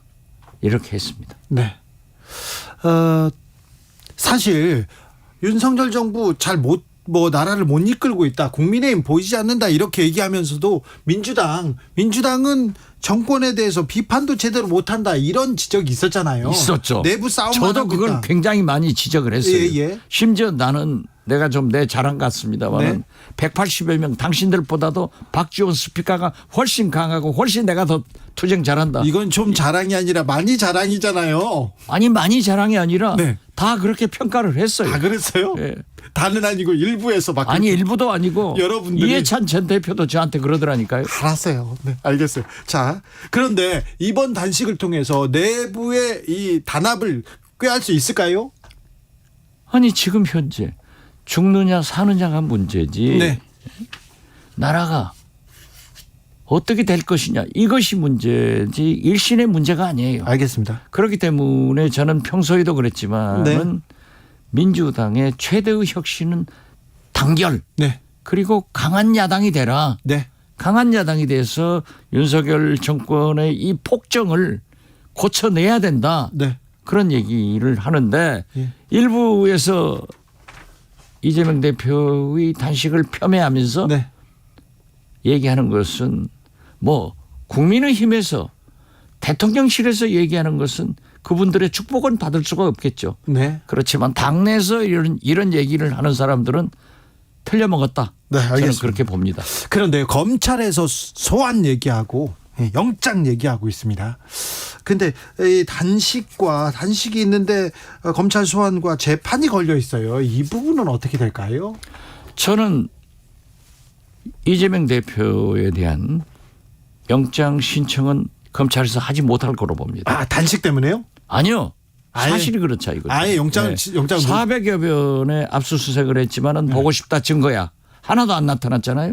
쌍방울 김성태 회장이 대북 송금 뭐 300만 달러를 이재명 대표가 요구했다라고 네. 하는데 저도요. 예. 저 같은 사람도 아 이재명 대표하고 쌍방울 김성태 회장하고 잘 아는구나 예. 했는데 한 번도 만나지 않았대요. 만난 적은 없다고 합니다. 전화도 안 통화했대요. 그러면 어떻게 달라겠죠? 전화는 바꿔줬답니다. 한번. 뭐 술 먹을 때 어쩌고 했다는데 예. 아 거기에서 뭐 얘기는 한 건 아니잖아요. 네. 그렇기 때문에 저는 공판 중심주의에 의거해서 이용훈 대법원장이 만들어냈어요. 예. 검찰 조사를 던지고 법정에서 예.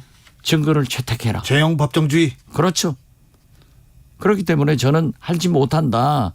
그리고 이번에 이재명 대표가 처음부터 네. 회기 중에는 나간다. 네. 그렇지만 본회의가 잡혀 있으면 안 나가겠다. 그래서 10일부터 15일 사이에 나가겠다 얘기를 했잖아요. 예. 그렇기 때문에 이번 4일은 본래 피고인의 소환에 대해서는 변호인과 조정을 하잖아요. 조율합니다. 10일 지나서 가야죠. 네. 안 갈 이유가 없잖아요. 네. 네. 검찰에는 출석하되 검찰에서 영장을 다시 청구하지. 저는 청구하지 못할 겁니다. 만약에 청구를 했다가 보세요.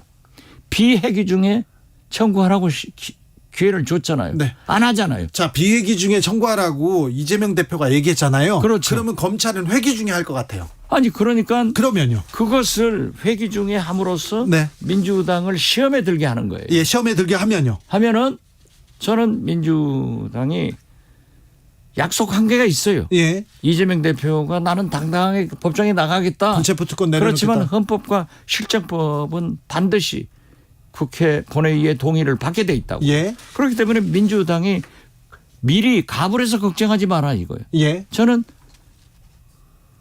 영장 청구서 체포 동의서 내용을 보면은 판단할 수 있을 것이다. 그때 결정해라 이거예요. 그때 결정해도 그렇죠. 미리 걱정할 필요 없고 영장 보고 네. 판단해도 늦지 않다. 그렇죠. 네. 그렇기 때문에 저는 거듭 말씀드리지만은 검찰이 영장을 청구 못할 것이다 한 것은 비회기 중에 하락에도 못하고. 예. 그 사이에 무슨 새로운 증거가 나온 것도 아니고. 예. 회기 중에 해서 민주당을 시험에 들게 하는 거예요. 네. 자, 이 문제가 갑자기 논란이 됩니다. 대선 전에 김만배 씨가 뉴스타파 인터뷰를 했습니다. 그런데 이 부분을 이동관 방통위원장 국기문란이다. 대통령실에서는 희대의 대선 공작이다. 이렇게 입장을 냈는데 이 사건이. 아니 희대의 대선 공작이 뭐죠? 아니 희대의 고발 사주했다고 난리를 피더니 네. 거기 관계자는 승진했어요. 검사장 승진하더라고요. 네. 그러니까 한동훈 법무부 장관이 검찰에서는 혐의 없다. 검찰 마음대로 혐의 있고 없고 하나요? 아니 어떻게 됐든 네. 그걸 내가 승진을 반대하는 건 아니에요. 네. 그렇지만 희대의 사기극이라고 했죠? 네. 대선 공작이라고. 대선 공작이라고 했는데 제가 신앙님 씨를 조금 알아보니까 네. 김만배 회장 씨하고 김만배와 같은 그 학연이 조금 있고 네네 가까운 사이랍니다. 네, 기자도 같이 했다는 네네. 거예요. 그렇기 때문에 그 얘기를 나눈 건 사실이에요. 네, 인터뷰를 했죠. 예, 그래가지고 녹음을 했는데 네. 나중에 풀어보니까 이건 기사감이 된다 예. 해서 썼다는 거예요. 그렇죠. 그리고 그 신앙님 씨가 네. 대한민국 혼맥도 예. 이 책은 본인이 심혈을 기울여서 진짜 저술한 책인데 매우 오랫동안 집필을 했습니다. 출판사에서 출판도 하지 않고 예. 지금 수작업으로 해가지고 김만배 씨한테 1억 5천에 팔았다. 예. 하는데 그 1억 5천에 판 또 의사한테도 한번 판 적이 있대요. 그래요? 예. 그렇기 때문에 저는 그 혼맥도가 얼마나 재밌는가 이러한 것은 아직 모르겠습니다만은 아니 국기문란 그 대선 어떻게 공작. 국기문란이에요? 아니 그리고 이동관 방통위원장이 무슨 뭐 대법원장입니까? 원 스트라이크 아웃? 법에 의거해서 모든 것을 처리해야지. 자기가 아니 그리고 저 가짜 뉴스라고 하는데 그 이동관 방통위원장이 그러더라고요. BBK도 가짜 뉴스라고? BBK가요? 네. 그러면 저는 못 참죠. 그러니까 가짜 뉴스 만든 사람 여기 앉아 있네. 아니라니까요. 다 지금 사실로 드러났어요. 윤석열 검사가 다 수사해서 사실로 드러났어요. 서울중앙지검장이 해서 네. 지금 뭐 대법에서 다 확정 판결 받았잖아요. 네. BBK 가짜라고 했습니까? 그것도 가짜 뉴스라고. 아니 그건 아니죠. 그거는 팩트죠. 제가 가짜 뉴스 제작한 여기 아니 제가 취재 잘했죠. 주진우 기자가 여기 앉았는데. 아니라니까요. 진실만을 보도. 여기 형무소 가야겠네. 아니요. 저는 형무소 안 갑니다. 네. 오케이. 아무리 검사가 끌고 가도 뭐 몰고 가도 저는 다 무죄 받고 여기 와 있지 않습니까? 자, 북한 얘기도 좀 물어볼게요. 북한하고 중국하고 러시아하고 이렇게 밀원할 것이다. 군사동맹하면 안 된다. 그 얘기를 지난번에도 지지난번에도 매우 우려하셨어요. 제가 수십 차 얘기를 했어요. 예. 만약에 한미일 동맹으로 가면은 북중러는 혈맹으로 간다. 네. 군사훈련하면은 여기도 한다. 예. 가장 중요한 것은 우크라이나에 우리가 무기를 직접 지원했을 때 예.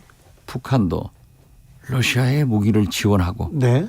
그 대가로 북한의 2% 부자관 네. 우주 ICBM, 예. 미사일, 핵 기술을 러시아에서 가르쳐 줄 때 이게 완전해지면은 세계적 재앙이 되고 특히 한국, 미국, 일본은 아주 위험하다. 네. 그렇기 때문에 강대강보다는 평화를 위해서 대화를 해가지고 그러한 일이 없도록 해야 된다. 하는데 그게 현실로 딱 나타났잖아요. 네. 올 것이 왔어요. 예. 올고 쇼이구 러시아 국방장관도 북한 어제 다녀왔고요. 외신 보도에 의하면은 북러 예. 공동군사훈련하자. 예. 이렇게 돼가더라고요. 예. 저는 무엇보다도 중요한 것이 2% 부족한 북한의 그러한 기술을 러시아에서 제공했을 때 우리가 어떻게 되느냐. 이걸 모르는 윤석열 대통령이 결국 강대강으로 외교를 망쳐가지고 위기를 자초하고 있다. 저는 그렇게 봐요. 네. 어제 국회 정보위원회에서 이 국정원에서 정보위에 이렇게 보고하지 않습니까? 네. 그런데 이런 내용이 있었어요. 국정원이 북한이 국내 반국가 세력이나 지하망해 오염수 방류와 관련해서 반대 활동을 하라는 지령을 지속적으로 내리고 있다. 이러는데 국정원장 하셨으니까 그러는데 이 반국가 세력 지하에서 이렇게 활동하는 세력들이 있습니까? 있을 수 있어요. 있을 수 있습니까? 그런데 그래요? 지금 보십시오. 네. 진보정부 국정원장 박지원은요. 네. 그런 지하 조직 2개를 잡아가지고 네. 구속을 시켜서 구속시켰어요? 재판 넘겼어요. 네. 구속해야죠 그런 사람. 지금 이렇게 공산 자유만 2년만 부르짖는 윤석열 정부 1년 6개월간 네. 민노총 간첩이라고 막 국가정보 잠바 입고 난리를 쳤잖아요. 예. 이분들 기소를요. 국가보안법으로 못했어요. 못했죠. 못했어요. 예. 그런데 자 북한의 지령을 받아서 움직이는 지하 조직 얘기를 하면은 그걸 잡는 것이 국정원 아니에요. 그걸 잡아야죠. 그걸 잡아야지 왜 그 헛소리를 하냐 이거죠. 아니 그 이런 얘기는 하지 말. 얘기는 나중에 해도 되니까 어서 잡아야 될 거 아니에요. 잡아야죠. 네. 이런데 잡을 건 못 잡고 네. 북한은 있으면 저는 북한이 일본에 대해서 엄청나게 배타적이에요. 예. 그렇기 때문에 오염수 방류를 하면은 네. 북한도 해당이 되잖아요. 그렇죠. 그렇기 때문에 반대하는 거지. 네. 그리고 저는 그런 지령을 했는지 안 했는지는 모르겠어요. 네. 그렇지만은 그런 지령을 받는 그런 지하 조직이 있다고 하면은 국정원 뭐 하냐 이거죠. 네. 마치 공산 전체 세력이 있다. 예. 대통령 말씀하시는데 그 공산 전체 세력을 누가 잡아야 돼요? 대통령이 잡아야 되고. 잡아야죠. 그리고 당신이 검찰총장 했으면 그때도 잡았어야지. 예, 그렇죠. 내가 잡았지 자기들이 잡았나? 아니 근데 국정원에서 대공수사권 뺏어가고 검찰 수사권 다 조정해가지고 간첩을 못 잡게 됐다 이렇게 주장하는데 원장님 때 잡으셨어요? 잡았죠. 그래요? 충북 동지회 등 두 조직을 잡았죠. 잡았어요. 아니 그때는 네. 대공수사권이 국정원에 있었어요. 네. 그래서 지금도 넘겼지만은 네. 실질적으로 간첩들은 즉 국정원에서 다 정보를 취합하죠. 해외에서 암약을 한다고요. 예. 옛날처럼 북한에서 간첩을 우리 한국으로는 안 내려보내요. 돈이 없잖아요. 그것 좀 해서 공작비를 못 쓰잖아요. 네. 그렇기 때문에 돈이 이게 없어서요. 사이버로 외국에서 접선하는데 네. 그러한 일들은 현재도 국정원에서 할 겁니다. 네. 이거 해야죠. 해야죠. 네. 해야죠. 근데 아무튼 간첩을 잡았다는 소식은 없어요. 아니 글쎄 반국가 세력을 빨리 잡아야 되는데. 반국가 세력 잡아야죠. 대통령이 그렇게 말씀하시면 있겠죠. 네, 있으면 잡아라 이거지. 근데 정부에 반대하고 오염수 방류 반대하면 반국가 세력 그런 건 아니겠죠. 그건 그 사람들이 반일 감정으로 한다는 거 아니에요. 예. 그렇기 때문에 어떤 의미에서 보면은 저 같은 사람도 공산 반국가 세력이에요. 네. 잡아가라 이거예요. 나. 네. 잡아가라고요? 그 잡아가야지. 네. 내가 그런 짓 하면은 잡아가야지. 아니, 네네. 박지원 원장님을 잡아가시면 주진우 기자도 그렇고. 저는 저는 주진우 기자도 그렇고. 아직 많이 남았잖아요. 아니 원장님만 가세요. 아니 윤석열 대통령이 말씀하셨잖아요. 네. 야당, 예. 언론, 진보 세력. 아이고 이건 거꾸로 가니까 잡아라. 알겠습니다. 싸워라. 네. 그럼 잡아가요? 주진우 기자가 대표지. 박지원은 저 피렘이에요. 왜 또 저를 앞장 세우시고 그러세요? 자, 모르는 게 없는 원장님한테 또 물어봅니다. 이거 퀴즈인데 궁금해서 그래요. 현송월 부패 연루설 이거 어떻게 된 겁니까? 그건 난 모르겠어요. 그래요? 예. 모르는 거 하나 네, 나왔다. 아니 그러니까요. 최근에 제가 국정원장을 놓은 게 지금 거의 1년 반 됐잖아요. 네. 그렇기 때문에 몰라요. 네, 최근 뉴스. 네, 제가 국정원에 그거 알아보면은 제가 국정원법 위반으로 또 고발당하죠. 알아도 모르는 척. 지금 원장님이 아는데 지금 말을 못 해주는구나. 현송월은 김정은으로부터 상당한 신임을 받는데 신임 받았죠. 그때 2019년 9.19 네. 문재인 대통령 평양 방문 때 야당 국회의원으로서는 유일하게 제가 대표로 갔죠. 특별 대표로 갔는데 김정은 위원장이 저하고 얘기하다가 현송월이 뭐 노래하고 어쩌고 저쩌고 그렇죠. 하니까 쟤 왜 저래? 쟤 왜 저래? 그러더라고요. 술 취했다고 데리고 가라고 그랬잖아요. 그런데 그거 보면은 네. 모르겠어요. 네, 알겠어요. 네. 그렇잖아. 술 먹었고 노래 부르고 그러니까 데리고 나가 막 그랬잖아요. 네, 그렇죠. 저도 좀 알죠. 이 질문도 하나 해볼게요. 좀 짧게 물어보겠습니다. 해병대에서 한 상병이 숨졌습니다. 최상병이 숨졌어요. 진짜 억울하죠. 억울하죠. 자, 근데 그 억울함 누가 뭘 잘못했는지 이 억울함을 풀어야 될 수사를 하던 사람이 보직해임되고 구속영장 청구했다가 기각되고 막 그랬습니다. 이 사안은 어떻게 봐야 되는 겁니까? 어떻게 아니 그것은 그 해병 대령 수사단장이 구속영장이 청구되더라고요. 네. 왜 구속영장이 청구됐냐? 네. VIP 대통령이 그렇게 다 구성하면 누가 해병대 사단장 뭐 하겠냐 하니까 진로해가지고 구속영장을 청구했다고 그래요.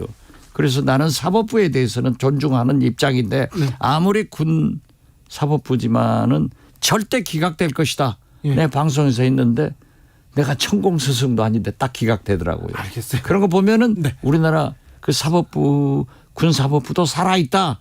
저는 그렇게 봐요.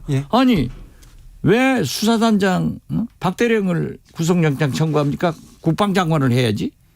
그렇습니까? 그렇잖아요. 네. 그런데 지금 기밀 누설을 했다? 누가 했어요? 정당하게 수사를 하고 있는데 대대장 이하만 구속해라. 업무를 방해한 해병 사단장과 국방장관이 문제가 있지. 그런 거 그렇게 하면은 안 돼요. 그렇기 때문에 윤석열 대통령은 윤석열 정부는 정치는 검찰 수사하듯 수사는 정치하듯 한다. 이렇게 하는 거예요. 알겠습니다. 여기까지 듣겠습니다. 더 해요. 더 할까요? 네. 다음 시간에 할게요. 박지원 전 국정원장이었습니다. 감사합니다. 네, 감사합니다. 정치 피로, 사건 사고로 인한 피로, 고달픈 일상에서 오는 피로. 오늘 시사하셨습니까? 경험해보세요. 들은 날과 안 들은 날의 차이. 여러분의 피로를 날려줄 저녁 한 끼 시사. 추진우 라이브.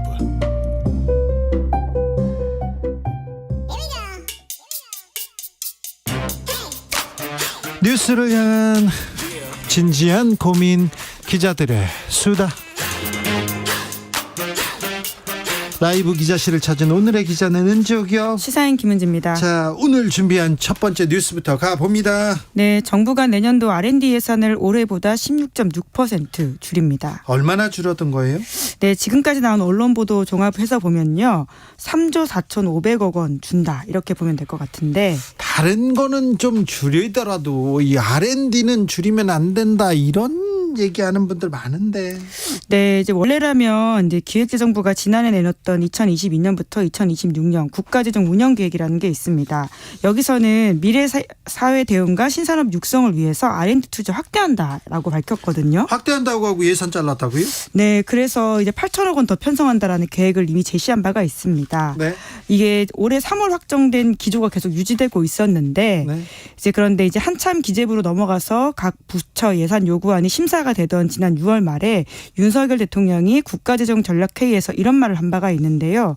나눠먹기식 R&D 예산 원점 재검토를 주문했다라는 것이죠. 그리고는 분위기가 바뀌었어요?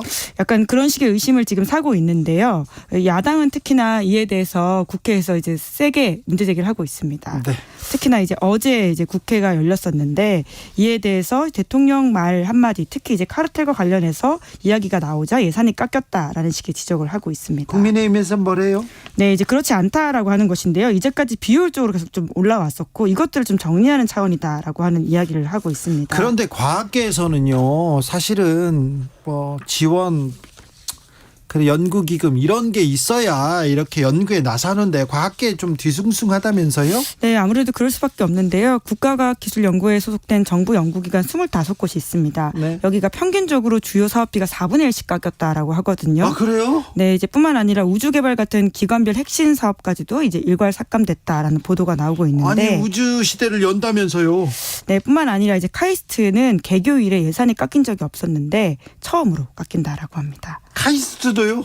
네, 이제 그러다 보니까 이제 과학계 내부에서는 이제 이에 대한 대응이 필요하다라는 목소리가 나오고 있고요. 네. 실제로 오늘 오후에 기자회견을 열었습니다. 연대회의라고 하는 것을 꾸려가지고 국가 미래를 잠식하는 정부의 일방적 예산 삭감과 제도 개혁에 반대한다라고 지적했습니다. 과학자, 기술자들 이 사람들 모이는 거 되게 싫어하는데 이게 모여가지고 국가의 미래를 잠식하는 정부, 네, 개혁에 반대한다 이렇게 주장했군요. 네, 다음 뉴스로 가보겠습니다. 네, 내년도 특활비 결론적으로 늘어나게 된다라고 합니다.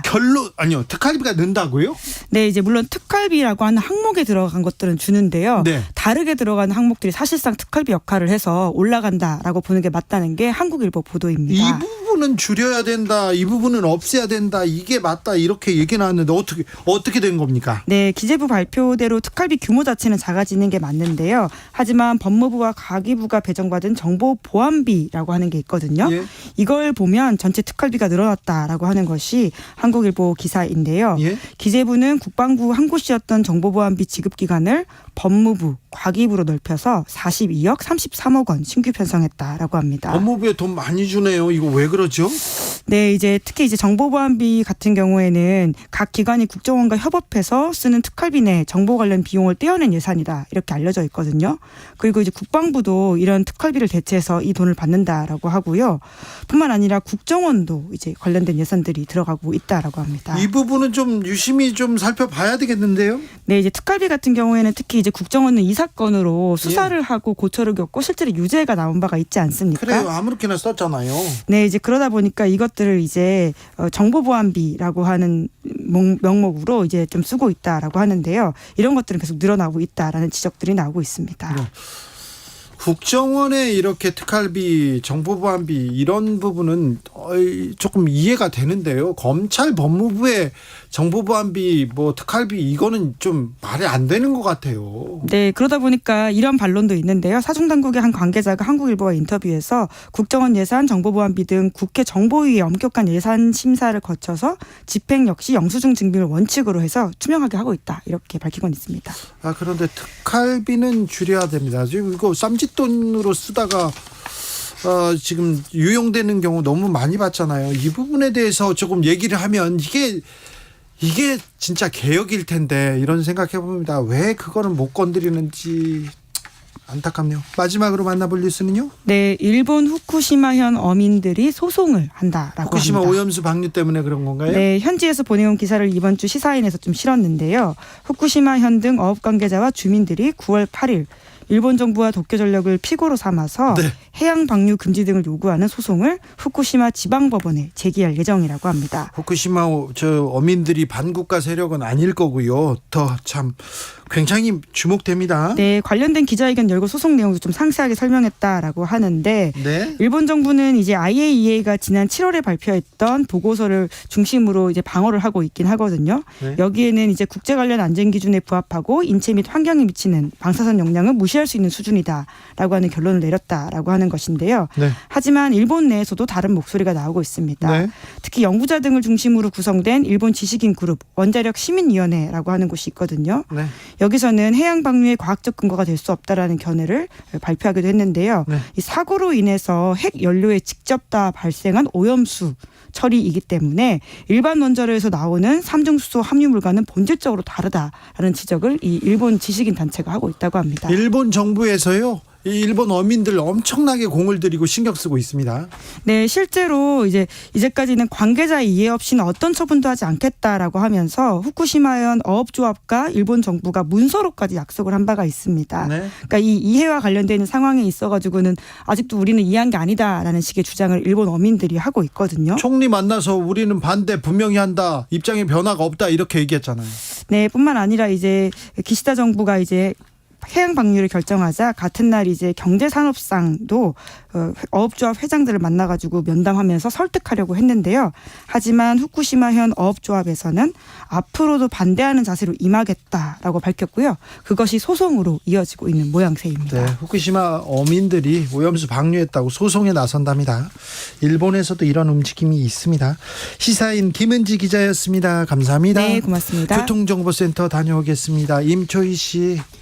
네, 이 시각 교통정보입니다. 오늘 퇴근길 정체가 심합니다. 사고도 많이 나고 있는데요. 고속도로는 먼저 경부고속도로 부산 방향 남구미 부근 정체되고 있는데 사고 여파입니다. 이전 정체는 한남에서 서초, 신갈에서 수원, 또 회덕 분기점에서 각각 되고 있고요. 서울 양양고속도로 양양 쪽 화도 부근의 차로에선 1시간 넘게 사고 처리 중입니다. 주의하시기 바랍니다. 영동고속도로는 인천 쪽으로 용인휴게소부터 광교터널까지 평소보다 긴 구간 정체가 이어졌고요. 이후에는 부곡에서 동군포, 또 군자 분기점에서 서창까지 어렵습니다. 서울 시내는 서부가선 지하도로 일찍 쪽으로 중간 지점 2차로에서 사고 처리 작업 길어지고 있습니다. 입구부터 30분 넘게 걸리고요. 같은 방향 서부가선 도로는 전 구간 지나는데 30분 정도 생각하셔야겠습니다. 반대 성산 방향으로도 지하도로 입구 부근에서 사고 났고요. 이 여파로 서해안고속도로 광명역부터 정체가 극심합니다. KBS 교통정보센터에서 임초희였습니다.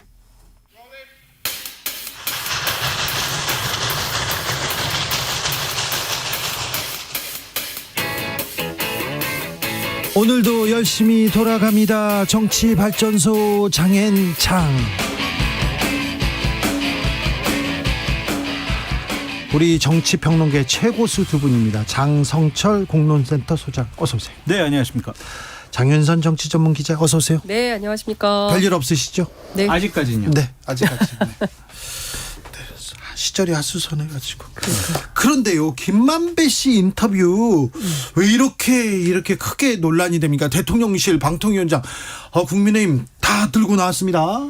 그러니까요. 근데 이제 좀 구분해서 봐야 될 것 같은데 과연 이게 희대의 대선 정치 공작 사건인 거냐. 네. 국기문란 맞습니까? 그러니까 국기문란인 거냐. 이제 이걸 좀 따져봐야 될 것 같은데요. 어찌됐든 뉴스타파는 방금 전에 이제 사과문을 냈는데요. 사과문 냈어요? 예, 신학님 전 위원장하고 김만배 씨 간에 금전 거래를 한 네. 사실이 있지 않습니까? 네. 뭐 이제 신학님 위원장 측에서는 이거 출판, 그러니까 책 사본 그 대금이다라고 주장을 하지만 약간 비상식적이라는 지적이 있었어요. 그렇습니다. 그 금액 자체가 너무 크고 그래서 그렇지만 이제 뉴스타파 차원에서 이것을 확인하지 못했던 것에 대해서는 이제 사과드린다라는 입장이 나온 상황인데요.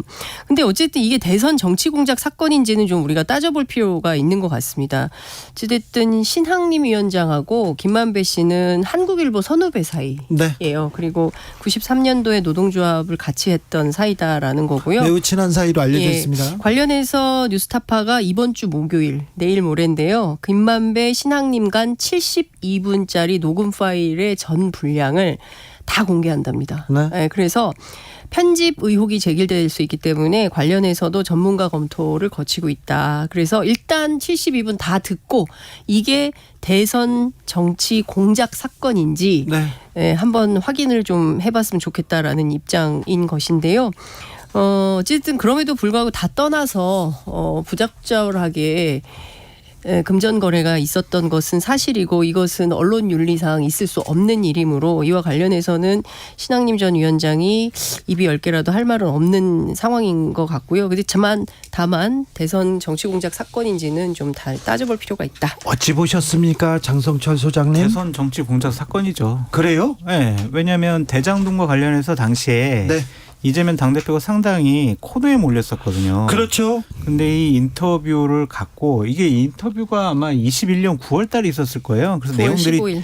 내용들이 조금씩 이제 흘러나와 가지고 이재명 당대표가 당시 TV 토론 때 윤석열 후보에게 뭐라고 그랬냐면 대장동 몸통은 윤석열 후보 아니냐. 왜 그 조모 씨 브로커한테 커피 왜 줬냐. 왜 대접했냐. 이런 식으로 계속 대선 공격을 TV 했거든요. 토론에서 얘기 나왔습니다. 계속 공격을 했어요. 네. 그런 것을 보면 대장동 사건에 대해서 이재명 당대표나 민주당 측에서 상당히 곤혹스러운 부분을 좀 벗어나고자 네. 이러한 부분을 이용을 했고 김만배 씨가 그러니까 검찰에서 계속 밝힌 내용들을 보면 아 이거 뭐 사실이 아니더라도 뭐 대선 이기면 되는 거 아니야 나중에 뭐 밝혀지면 되는 거지 뭐 이런 식으로 상당히 좀 이용해 먹으려고 했던 부분들이 있어요. 증언에 의하면. 대장동 관련자들이 많습니다. 핵심 관련자 김만배 윤석열 후보한테 유리한 얘기도 있었고 이재명 대표한테 유리한 얘기도 있었습니다. 근데 이 사건과 관련해서는 네. 김만배 씨가 이렇게 증언했다라고 지금 검찰에서 증언했다라고 나오고 있기 때문에 이 부분은 대선 공작 차원에서 접근을 해봐야 될 것 같아요. 근데 신학님 위원장이 이를테면은 저는 사실 좀 이해할 수는 없어요. 어쨌든 선후배 간에 오랜만에 20년 만에 만나가지고 대화하면서 왜 녹음을 했을까 제가 전화 요청을 했는데 전화 통화가 안 돼서 확인을 못했는데 네. 여하튼 뭐 만나서 72분간의 내용을 들어보면 인터뷰라고 하기에는 평상시의 대화라는 거예요. 그리고 뭐 물론 이제 그 사이에 대장동 어떻게 된 거야? 라고 묻고 대답하고 이런 측면은 있지만 정치 공작을 목적으로 짜고 친 고스톱의 인터뷰 형태냐. 이것에 대해서는 이론의 여지가 있다라는 이제 주장들이 나오고 있는데요. 뭐 인터뷰 중에 계속 3,000%로 빠진다는 거예요. 그러니까 대화 중에. 그래서 뭐 이제 그 신학림 위원장이 이제 혼맥 전문가잖아요. 그래서 뭐 정치권 재개 뭐 이런 등등의 얘기를 하면서 쭉 나오는데 대장동 사건 자체에 대해서 신학림 위원장이 뭐 잘 꿰뚫고 있지 못한 상태에서 묻기 때문에 내용이 오히려 붕 뜬다. 여튼 72분짜리 녹음 파일을 공개한다고 하니 그걸 듣고 판단을 해봤으면 좋겠다라는 것이 뉴스타파 측의 입장입니다. 이제 뉴스타파의 여러 가지 보도 행태를 보면 상당히 의심스러울 수밖에 없어요. 왜냐하면 대선 투표 날 사흘 전 일요일 날 밤 9시에 갑자기 이 전문을 다 올려버려요. 그러니까 이제 다른 언론사에서 다 받기 시작을 했죠.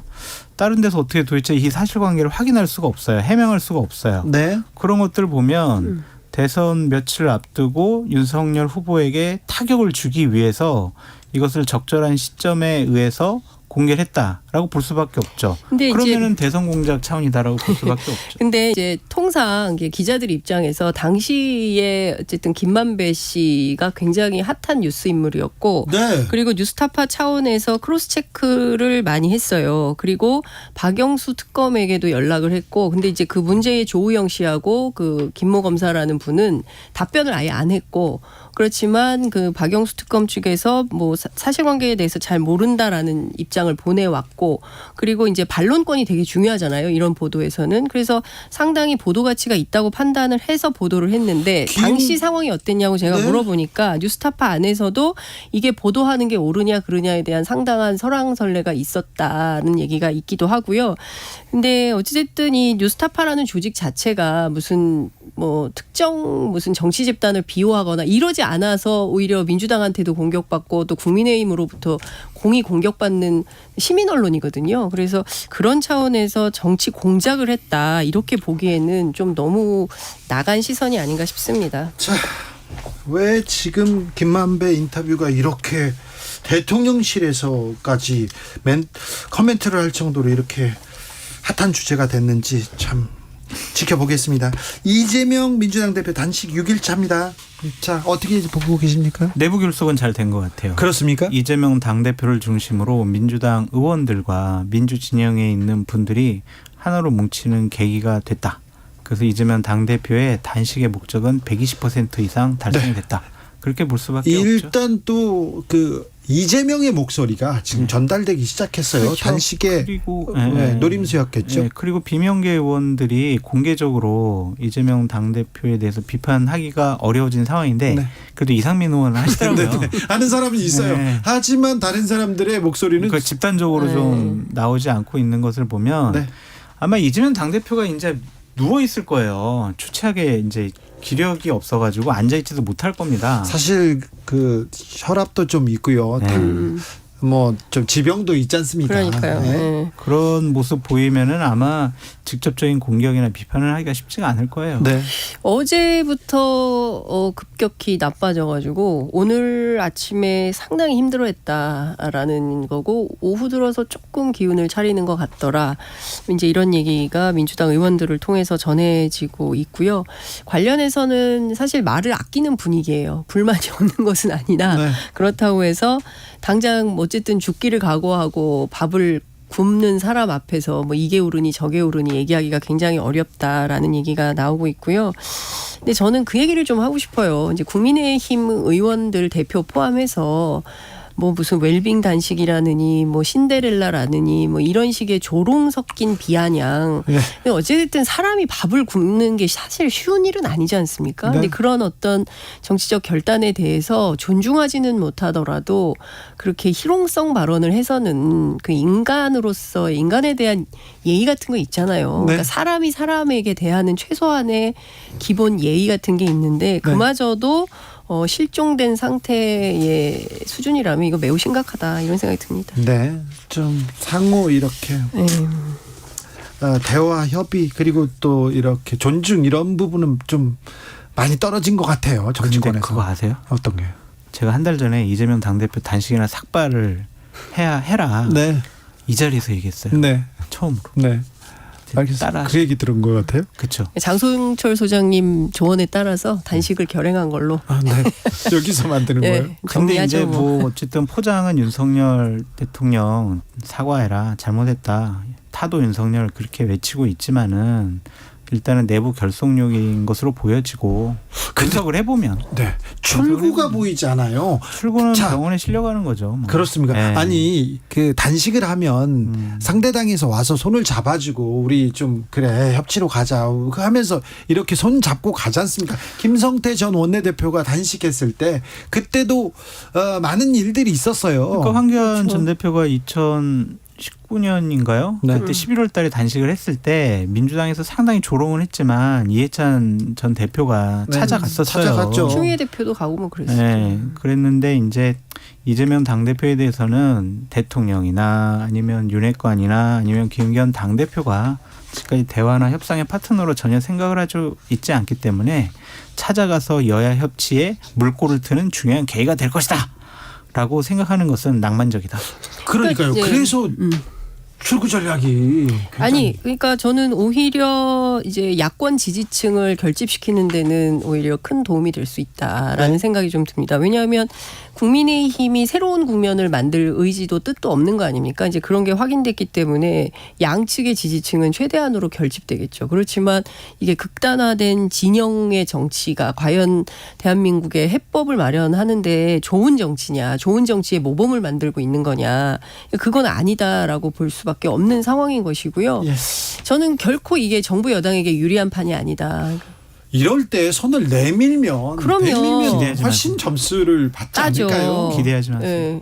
그러니까 그게 참 불행한 거예요. 그러니까 이런 상황에서 그러니까 단식까지 오게 된 것도 참 이게 사실 21세기에 웬 단식이고 무슨 공산당이고 이런 외신들이 보기에 도대체 2023년 대한민국을 어떻게 해석해야 될까 싶은 정도일 거예요. 네? 그러니까 이런 수준으로 정치가 지금 막 거의 막 지하 굴을 파고 들어가는 수준으로 이제 하락하고 있는 상황이어서 국민들만 답답하다 이런 생각이 좀 듭니다. 네. 해법이 안 보여요.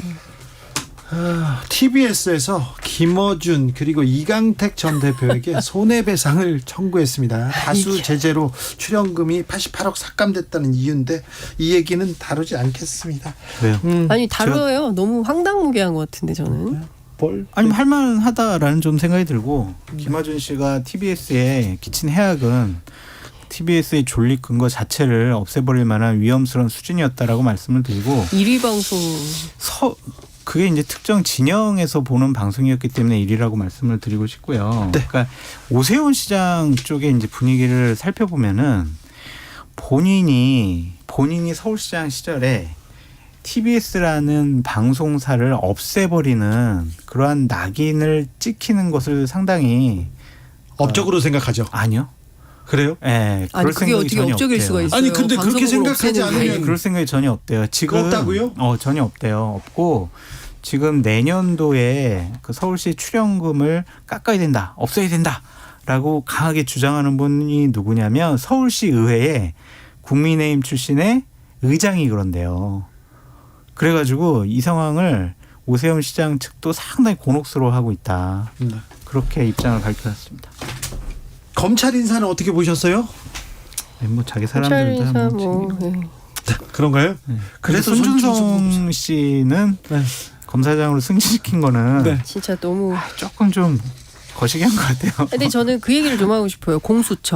공수처가 지금 상당한 자료가 증거들이 제출이 된 상태거든요. 그 공용 컴퓨터 일괄 폐기 영상 뭐 이런 것들이 지금 싹 다 공수처가 압수해 갔어요. 그런데 수사했다는 소식과 입건했다는 소식을 전혀 듣지 못하고 있습니다. 그러니까 최근에 보면 굉장히 많은 사건들이 공수처로 가고 있는데 공수처 뭐 하는 거냐. 공수처 무용론이 또 나오고 있고 뭐 처음에는 너무 인원이 적고 뭐 이런 얘기들이 나왔지만 그래도 최소한 할 일은 해야 되는 거 아니겠습니까? 그러면 어떤 사명을 역사적 소임을 가지고 태어난 그러니까요. 근데 도대체 뭘 하고 있는 건지 이해할 수가 없는 상황에 됐습니다. 공수처는요. 출발부터 뭐가 잘못됐냐면 당시에 문재인 대통령의 가장 핵심적인 검사라고 통칭이 됐던 이성윤 검사.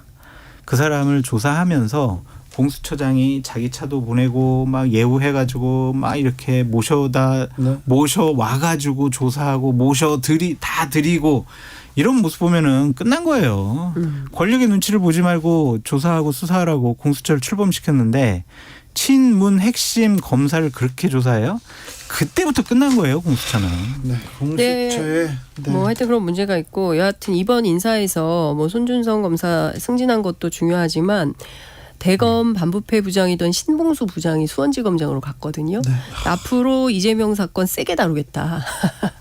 의지로 보이네요. 예, 상당히 강력한 메시지다라고 법조 기자들은 분석하고 있습니다. 네, 윤석열 사단에 뭐 약진이다 이렇게 얘기하는데 사실은 윤석열 사단이 없었는데 사단이 막 생기더니 막 약진하고 있다 이런 분석이 있습니다. 자, 국민의힘에서 강서구청장 선거에 김태우 공천 무게 두고 있다 이런 보도가 확 나와요. 확정적인 것 같아요. 그런 것 같죠. 네, 조선일보에서 이제 기사를 잘 썼는데 조선일보에서 사실은 김태우 후보를 인터뷰도 해주고 김태우 후보에 대한 호의적인 기사가 많이 나왔어요. 그러니까 이런 판단을 했다는 거죠.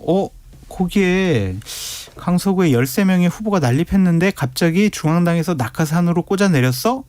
지역에서 반발이 있을 거야. 우리가 한번 해볼만 하네? 그러한 판단과 기본적으로 주말 사이에 김기현 당대표에게 강서구청장 후보 공천해라. 지더라도 강서구에서 몇 % 차이로 지는지 지켜보자. 민주당의 텃밭인 강서에서 5% 차이로 진다면 강남, 용산, 송파, 강동 등도 결과를 낙관할 수 있기 때문에 수도권 총선 전략을 가늠할 수 있는 기회다. 그러니까 빨리 공천해라. 라고 막 이렇게 주장을 했다는 근데 거예요. 무공천 말씀하셨잖아요. 국민의힘이 무공천 할 거다. 근데 제가 오늘 방송에서 뭐라 그랬냐면은 어제 아침 최고위원회 사전회의부터 기류가 바뀌기 시작을 했다. 갑자기요? 갑자기 바뀌어가지고 김기현 당대표가 왜 그럴까요? 사전에 최고위원들한테 김태우 공천해야 되는 거 아니야? 이거 어떻게 생각해? 라고 운을 띄웠다는 거예요. 선거 저 회의 들어가기 전에 전화 받은 거예요? 그래가지고 이제 기류가 바뀌었다라고 이제 말씀을 드렸었고 살다가 몇 % 차이로 지나보자라고 하면서 공천하고 선거에 임하는 건 처음 보는 것 같은데. 근데 제가 취재를 해봤더니 대표가 무슨 힘이 있습니까? 이런 얘기를 합니다. 국민의힘 관계자들이. 그래서 아니 무슨 소리냐. 대표가 부담스러워서 무공천한다고 했던 게 지난주인데 일주일 사이에 어떻게 이렇게 바뀌냐. 그랬더니 어쨌든 이제 용산으로부터 연락이 온 것 같다라는 얘기가 나오고 있고 그리고 내부에선 상당히 많이 지는 걸로. 누구를 내보내도 지는 걸로 국민의힘은 자체 분석을 하고 있고 이런 얘기를 한대요. 지더라도 선전하는 것으로 의미가 있다. 이렇게 정리하자. 정부 여당에서 선거인데 뭐 이런 얘기를 하고 있고 그리고 민주당은 돌려봤대요. 돌려봤더니 그 3명으로 압축됐잖아요. 3명 압축됐는데 3명으로 압축됐고 있고 경찰 출신의 그렇습니다. 진교훈 전 경찰청 차장. 예, 이분이 이제 전략공천이 됐는데 그 셋 다 넣었을 때 다 이기더라. 많은 차이로. 그래서 사실 이거는 인지도가 상당히 진교훈 처장도 마찬가지고 인지도는 상당히 낮은 후보들인데 이기는 이유는 김태우 후보에 대한 경쟁력 그리고 국민의힘에 대한 지지도가 상당히 좋지 않다라는 반증이다라고 민주당은 분석을 하고 있어요. 물론 그럼에도 불구하고 선거는 해봐야 합니다. 네. 투표하면 까봐야 알고 이렇다고 해서 민주당이 어차피 우리가 이길 거야라고 하는 순간 또 선거는 질 수 있기 때문에 상황은 잘 봐야 될 것 같아요. 그 선거가 운동 경기가 아니거든요. 네. 정신력으로 이길 수가 없습니다. 철저한 전략과 분석을 통해서 이기는 건데 네. 일단은 우리가 이기긴 어려울 것 같아 몇 % 차이로 지나보자라고 생각하면서 선거에 임하면 네. 그 선거 운동원들이 할 맛이 나겠냐고요. 이게. 선전하면 다행이다. 이게 그리고 입장이라고 그러죠. 이렇게 이제 김기현 당대표가 본인 명의로 이제 후보 공천장을 주잖아요. 그러면은 이 선거에 거의 올인할 수밖에 없어요. 그렇죠. 그런데 두 자리 숫자 이상 차이로 졌다. 아니 그냥 한 5%가 뭐 중요합니까? 졌다 하면. 아니요. 두 자릿수로 진다고 분석하고 있어요. 국민의힘 내부에서. 제가 오늘 수치를 말씀하면 안 된다고 해서 말을 못하고 있는데. 그러면 김기현 당대표는 결정적으로 책임지고 물러나야죠. 네, 당내에서 네, 그래서 비대위 얘기가 또 나와요. 국민의힘 내부에서. 당신 얼굴로 수도권 선거 못 치르잖아. 이거 어떡할 거야. 당신이 책임져. 증명됐잖아. 네. 이렇게 나올 거예요. 그래서 뭐 3개월설, 6개월설 있었던 것이 지금 입증되고 있다라는 게 정당 출입 기자들의 설명입니다. 선거가 다가올수록 또 변수가 생기네요. 그런데 그럼요. 김기현 당대표로서는 빠져나갈 구멍이 있는 게 뭐냐면 계속해서 지속적으로 공천해야 돼라고 주장했던 분이 이철규 사무총장이거든요. 그러니까 지난주 금요일까지 유일하게 공천해야 된다고 주장한 지도부의 한 명이 이철규 사무총장이에요. 당신이 공천하자고 그랬잖아. 이제. 그렇다고 대표가 총장 탓하고 이러면 있을 수 없는 일이죠. 네. 근데 국방부 장관은 경질된답니까? 네. 그런답니까? 네, 국방부 기자 제가 확인했는데 신원식 의원은 연락받은 바 없다라고 얘기하고 국회에서는 아직 전화 안 온 것 같은데 여기까지 확인을 했고요. 제가 5시에. 그런데 국방부 출입 기자들은 온다. 결정됐다. 그리고 하나 덧붙여서 보수 언론 국방 전문 기자 출신인 모 씨가 안보실 차관급으로 온다더라라는 얘기도 돌고 있습니다. 근데 국방부 장관만 바뀌는 것이 아니라 지금 다양하게 다 바뀌는 것 같아요. 장관들을 좀 바꾸려고 다 지금 검증 중이고 추석 후에 개각이 있습니다. 네. 그런데 국무총리 그리고 비서실장 경질설 있었는데 경질설 있던 사람들이 굉장히 강경 발언으로 돌아섰습니다. 그러니까요. 신홍은식 의원 같은 경우는 태극기 집회에서 강성 발언으로 굉장히 유명했던 분인데. 근데 원래 합리적인 분이었어요. 그러니까 2016년에 이분을 공천을 주려고 했었거든요. 근데 이제 친박들이 이 사람 공천 주면 안 된다 그래가지고 결국에는 그때 공천을 못 받았는데 네. 그 이후에 당에서 군 쪽과 관련된 여러 가지 일을 하면서 신망을 많이 쌓았거든요. 네. 그리고 이분은 원래 유승민 쪽을 네. 지지했었어요. 근데 갑자기 이제 입장이 바뀌었거든요. 됐죠. 갑자기 박지만 씨하고 동기예요. 그러니까. 근데 만약에 입장을 좀 바꿔서 이제 뭐 비례대표 이제 그만해야 되는데 국방부 장관 갈 수 있다면 네. 뭐 저라도 좀 입장을 좀 바꿀 수 있을 것 같습니다. 장성철, 장윤선 두 분. 이거 핵심 원인 얘기해야 되는데 뭔데요? 끝났어요? 최상병 사건이 핵심이다. 그러니까요. 최상병 사건을 못했. 그러니까. 두 분 감사합니다. 네. 죄송합니다. 알겠습니다. 저는 내일 오후 5시 5분에 돌아오겠습니다. 지금까지 주진우였습니다. 사업장 폐기물 처리 올바른 방법으로 하고 계신가요? 2023년 10월 1일부터